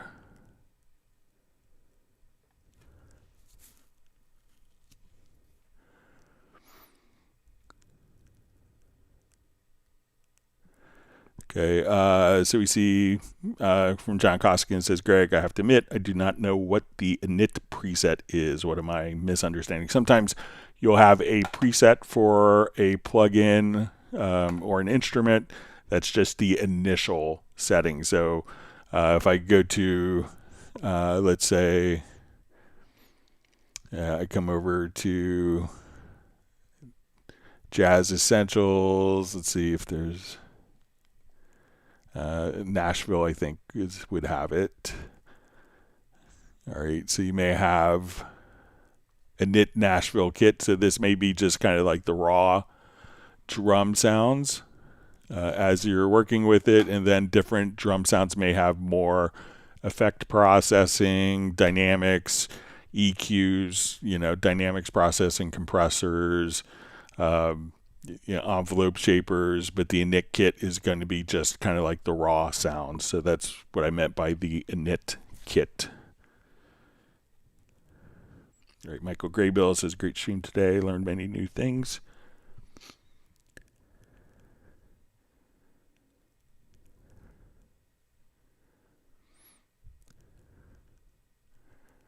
Memento says we're all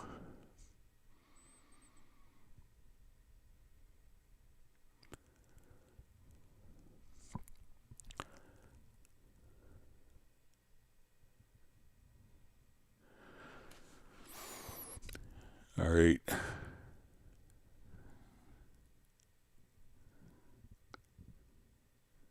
All right, so we're seeing Chaz, you mentioned Infected Mushroom, they're Cubase users. Yeah, you can check out, they did a Steinberg spotlight with them during COVID. I didn't get to go in person, but we did it kind of remotely. So it was a lot of fun working with those guys.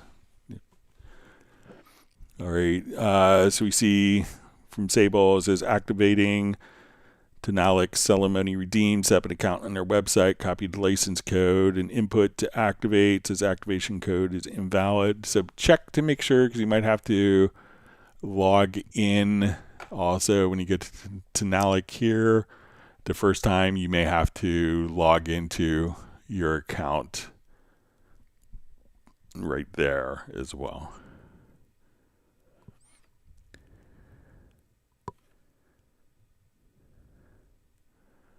All right, so Sable says it resolved itself. I like when that happens. Makes everyone look smart. All right.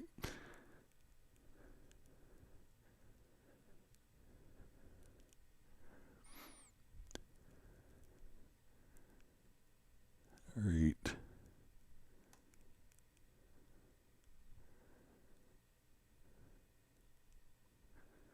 All right, so you see Batman Studios seems to got it working. All right. Mementos has Cubase infection for 36 years. So yeah, I'm 35. All right.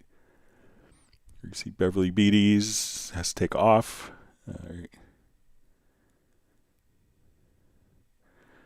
All right, Flyvy's going to hit up some Cubase and Wavelab tonight.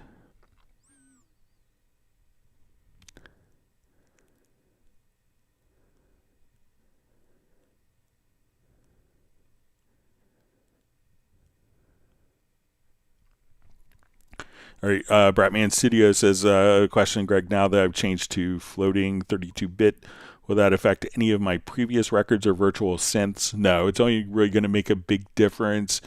It could be a subtle difference, like I sent it to my golden eared blind mastering engineering friend, and he could tell a difference, but he couldn't quite define and tell what was different, but he liked the 64-bit, so I don't think you have anything to worry about. If you had any concerns, like before you do your final mix down, switch it to 64-bit floating point precision, relaunch Cubase, because it only affects the preview of it.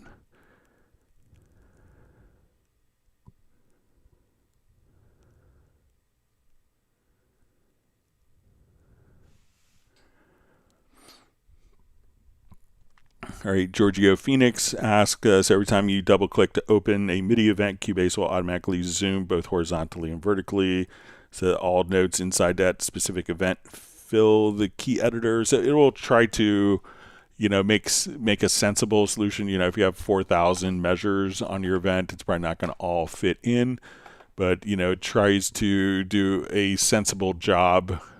So let's say of showing you the data in kind of a relevant manner. So I'll revert this project and open up just the piano part here from scratch.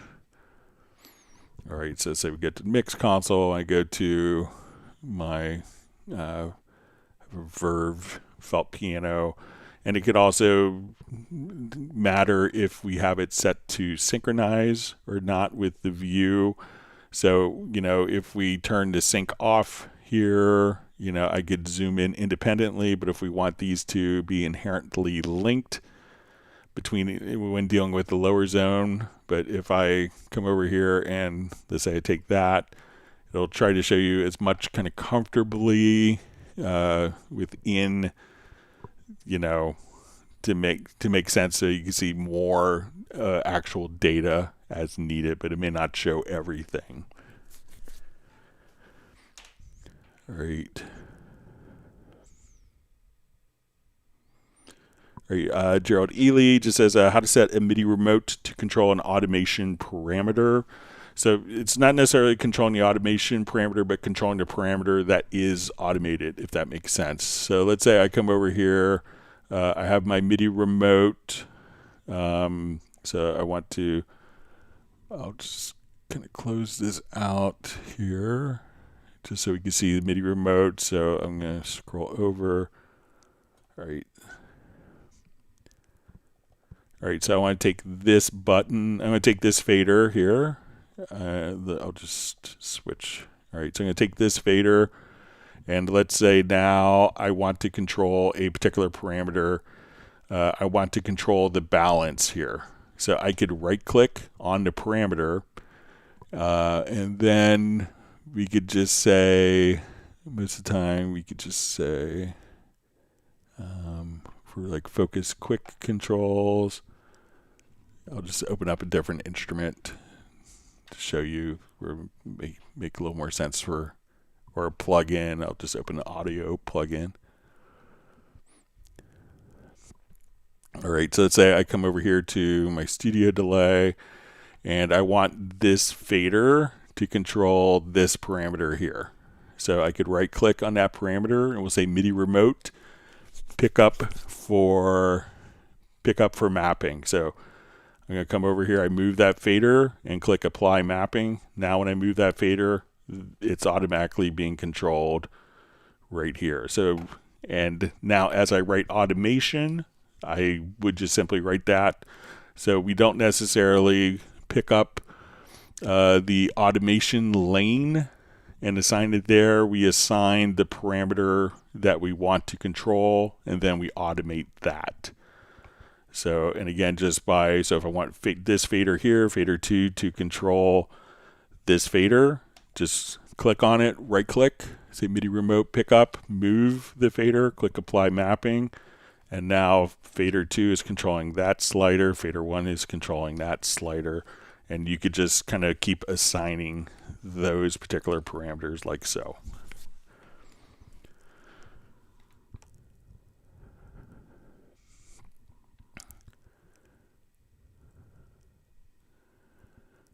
Okay, so we're just saying from Burns 66 says the instruments are provided enough to produce a great tune. Yeah, so sometimes there's a perception of like, oh, an instrument company isn't really good at doing a DAW, a plugin company isn't good at doing instruments, a DAW company isn't good at doing instruments or aren't known for doing instruments or effects plugins, but realize that Steinberg invented VST, so we've been doing it for a long time. And we have a really smart developer who does the plugins. The guy's a genius.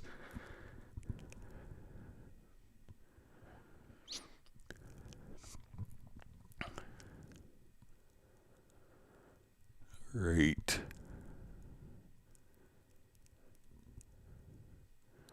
All right, so we see Jazz Dude sharing a link for using virtual orchestra plugins in Cubase. All right, Sable's on a roll. It says, any other free stuff from Steinberg? I'm feeling greedy.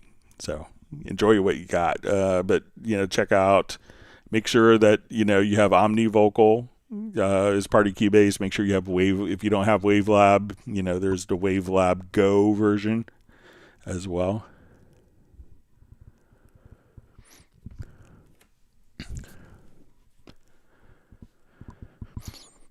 All right, so we see from Rick says, thanks, Greg, for the perfect answer. I should take Chloe to coffee now and see you next Tuesday. All right, enjoy. All right, Roland Stuff asks, hi, Greg. It seems difficult to find a 61-key keyboard MIDI remotes with just faders and knobs for CC controlling without a load of arranger, sequencer, bells, and whistles as well. Any thoughts, please? When I personally have looked at controllers, I thought the Arturia stuff looked pretty good. Novation is also pretty good. I don't necessarily want like, clip launchers on my controller. I mean, you could assign them to do stuff. I used the Nectar P4. I've had it. I got it like right after my son was born, so I probably had it 13 years. Still works. So I think those are some good choices. So check out Novation. Native Instruments, a lot of people like their controllers as well. They could be a little more expensive.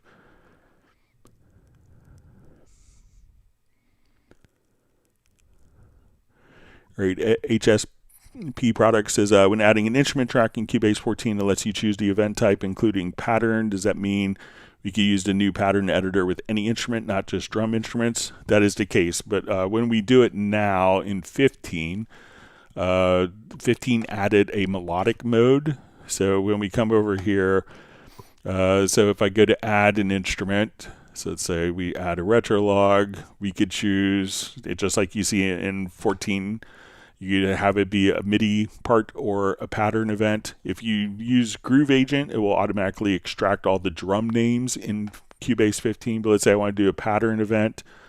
Now when we go to, let's say, the editor for the event, so we'll come over here, we can now have a melodic pattern.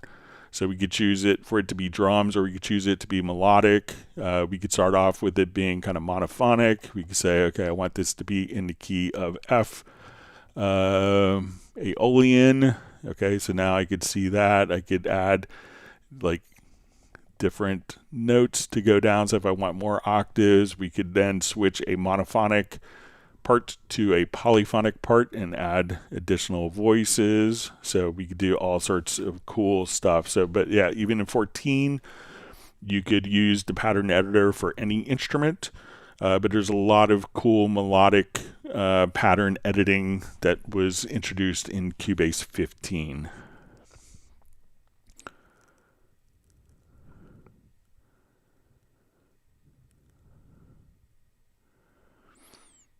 Okay.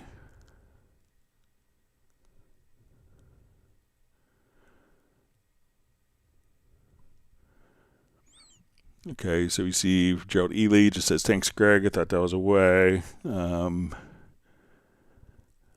a third-party plugin won't let me do that. Thanks anyway. So if check if the plugin is kind of not allowing you to do it. One of the things that you could also do is, let's say if I go to Retrolog here, is maybe right-click on a parameter and see if you could assign it to like a quick control. So sometimes you can come over here and just say, okay, I want to assign this to quick controls as well. But sometimes the parameters in third-party plugins can sometimes not give you full control as you would expect.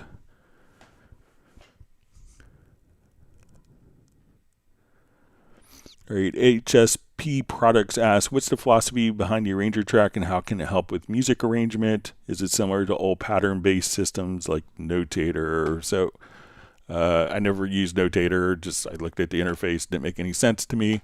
But what we could do is come over here. Let's take a project.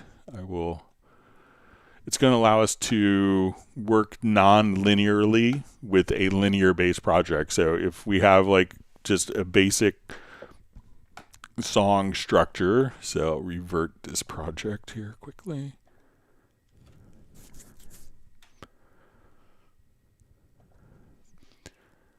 All right, so let's say I want to add an arranger track.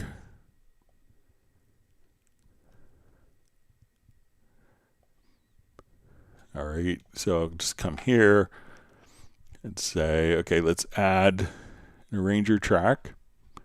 So we define our different sections of our song. So we can say, okay, this is our intro.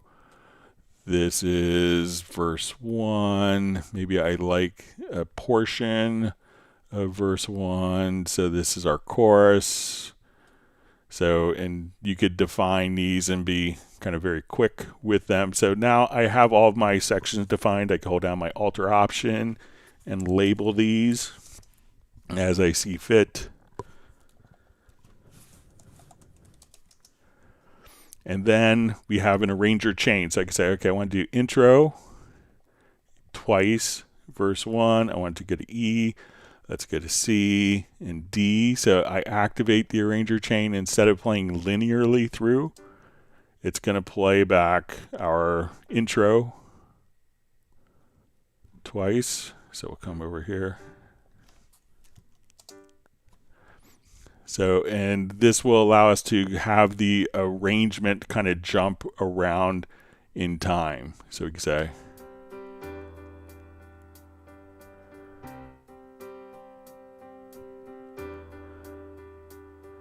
then it gets done with the intro. It's going to go to verse 1.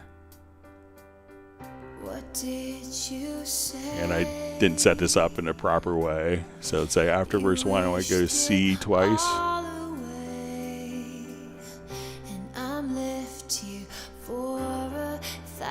So it gets to right there. Then it's going to just jump back to C. You wished it all away. You wished it all away. So that way you could have like, and if you want to do a new chain, you could just say, oh, let's create a new chain. So you could have like a 30-second version, a 60-second, a 10-minute mix, dance remix, 5-minute version, all within the same project. All right, I know I want to get to one question that was mailed in advance. Let me just jump there. All right.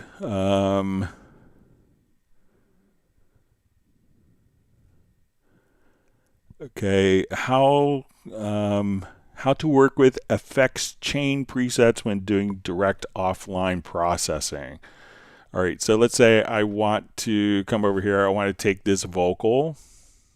What did you say? So let's say on this, I'm going to have, let me just I'll drop some presets in. So we'll come over here to media. I will just say to our media here. And let's go to presets. And I want to do a track preset. Let's do audio. And let's say, okay, I want to do a vocal. So lead vocal. So let's say, okay, I want to do this. So I have this as, let me just see if I get some more plugins in. All right. So if we have like a number of different plugins here, and now we want to basically embed those particular plugins into the system. So what we could do is go to our direct offline processing. So I'm going to select the particular event. We go to audio. Let's go to our direct offline processes. And one of the cool things is we can come over here. We could have favorites. So let's say I'm going to save this as an effects chain preset. So I'm going to right click here. We'll save effects chain preset.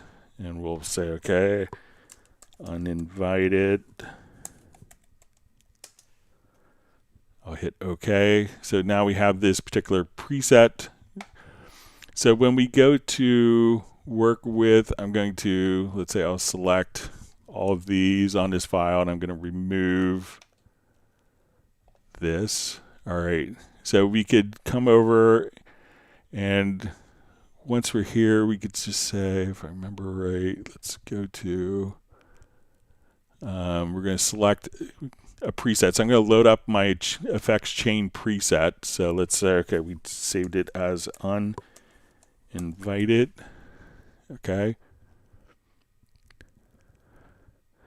So now that effects chain preset has automatically been applied to that file and rendered into it. So if you know that every time you do this processing on a piano, every time you do this processing on the lead vocal, you could just simply save it as an effects chain preset. Click right here in the direct offline process. You could make an adjustment here on the parameters. We can say auto apply. It's automatically going to change that. And when we play this back, instead of playing through the effects chain presets, it's automatically rendered for you. so that we could just simply bypass all of those processes. And even after saving the project, we can just jump right back in, modify it, it's re-rendered, and then you could just listen to your results. All right, let's see if we have, I think we have time for one more quick question before we wrap up. Thanks for all the great questions today. All right.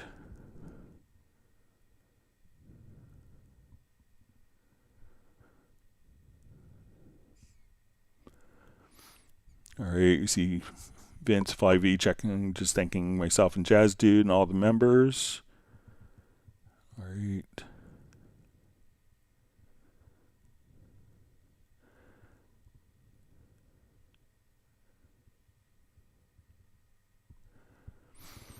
All right, so we see from Alex says, I find that Berlin has more creative sounds around orchestra instruments better than Spitfire or Vienna. No, really, I think they all sound good and can be used for different things. I haven't really critically compared those.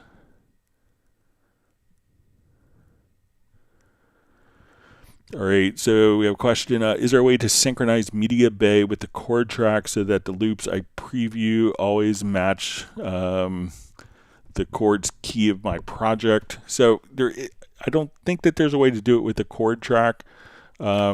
Just we could set the root key as we're previewing samples. So if we come over here, let's say, okay, let's go to let's say our Pro Instrument bundle. So if we have our root key set here, so let's say I'm in A, and we can say, okay, we want this to now this will transpose.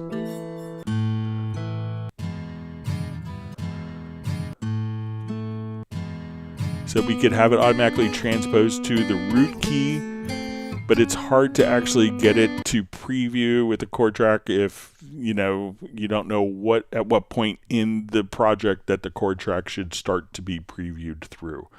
But Tonalic, like as you're previewing, will preview with the chord track, but not the normal Media Bay, because Tonalic will have kind of the DNA technology to do that.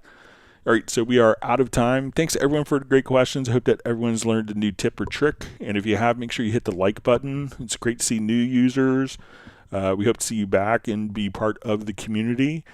Thanks to everyone for, again, wonderful questions. I hope it was beneficial. Everyone, please stay safe and healthy, and we'll be back at Tuesday at 1 p.m. U.S. Eastern Time. Thank you so much. Goodbye.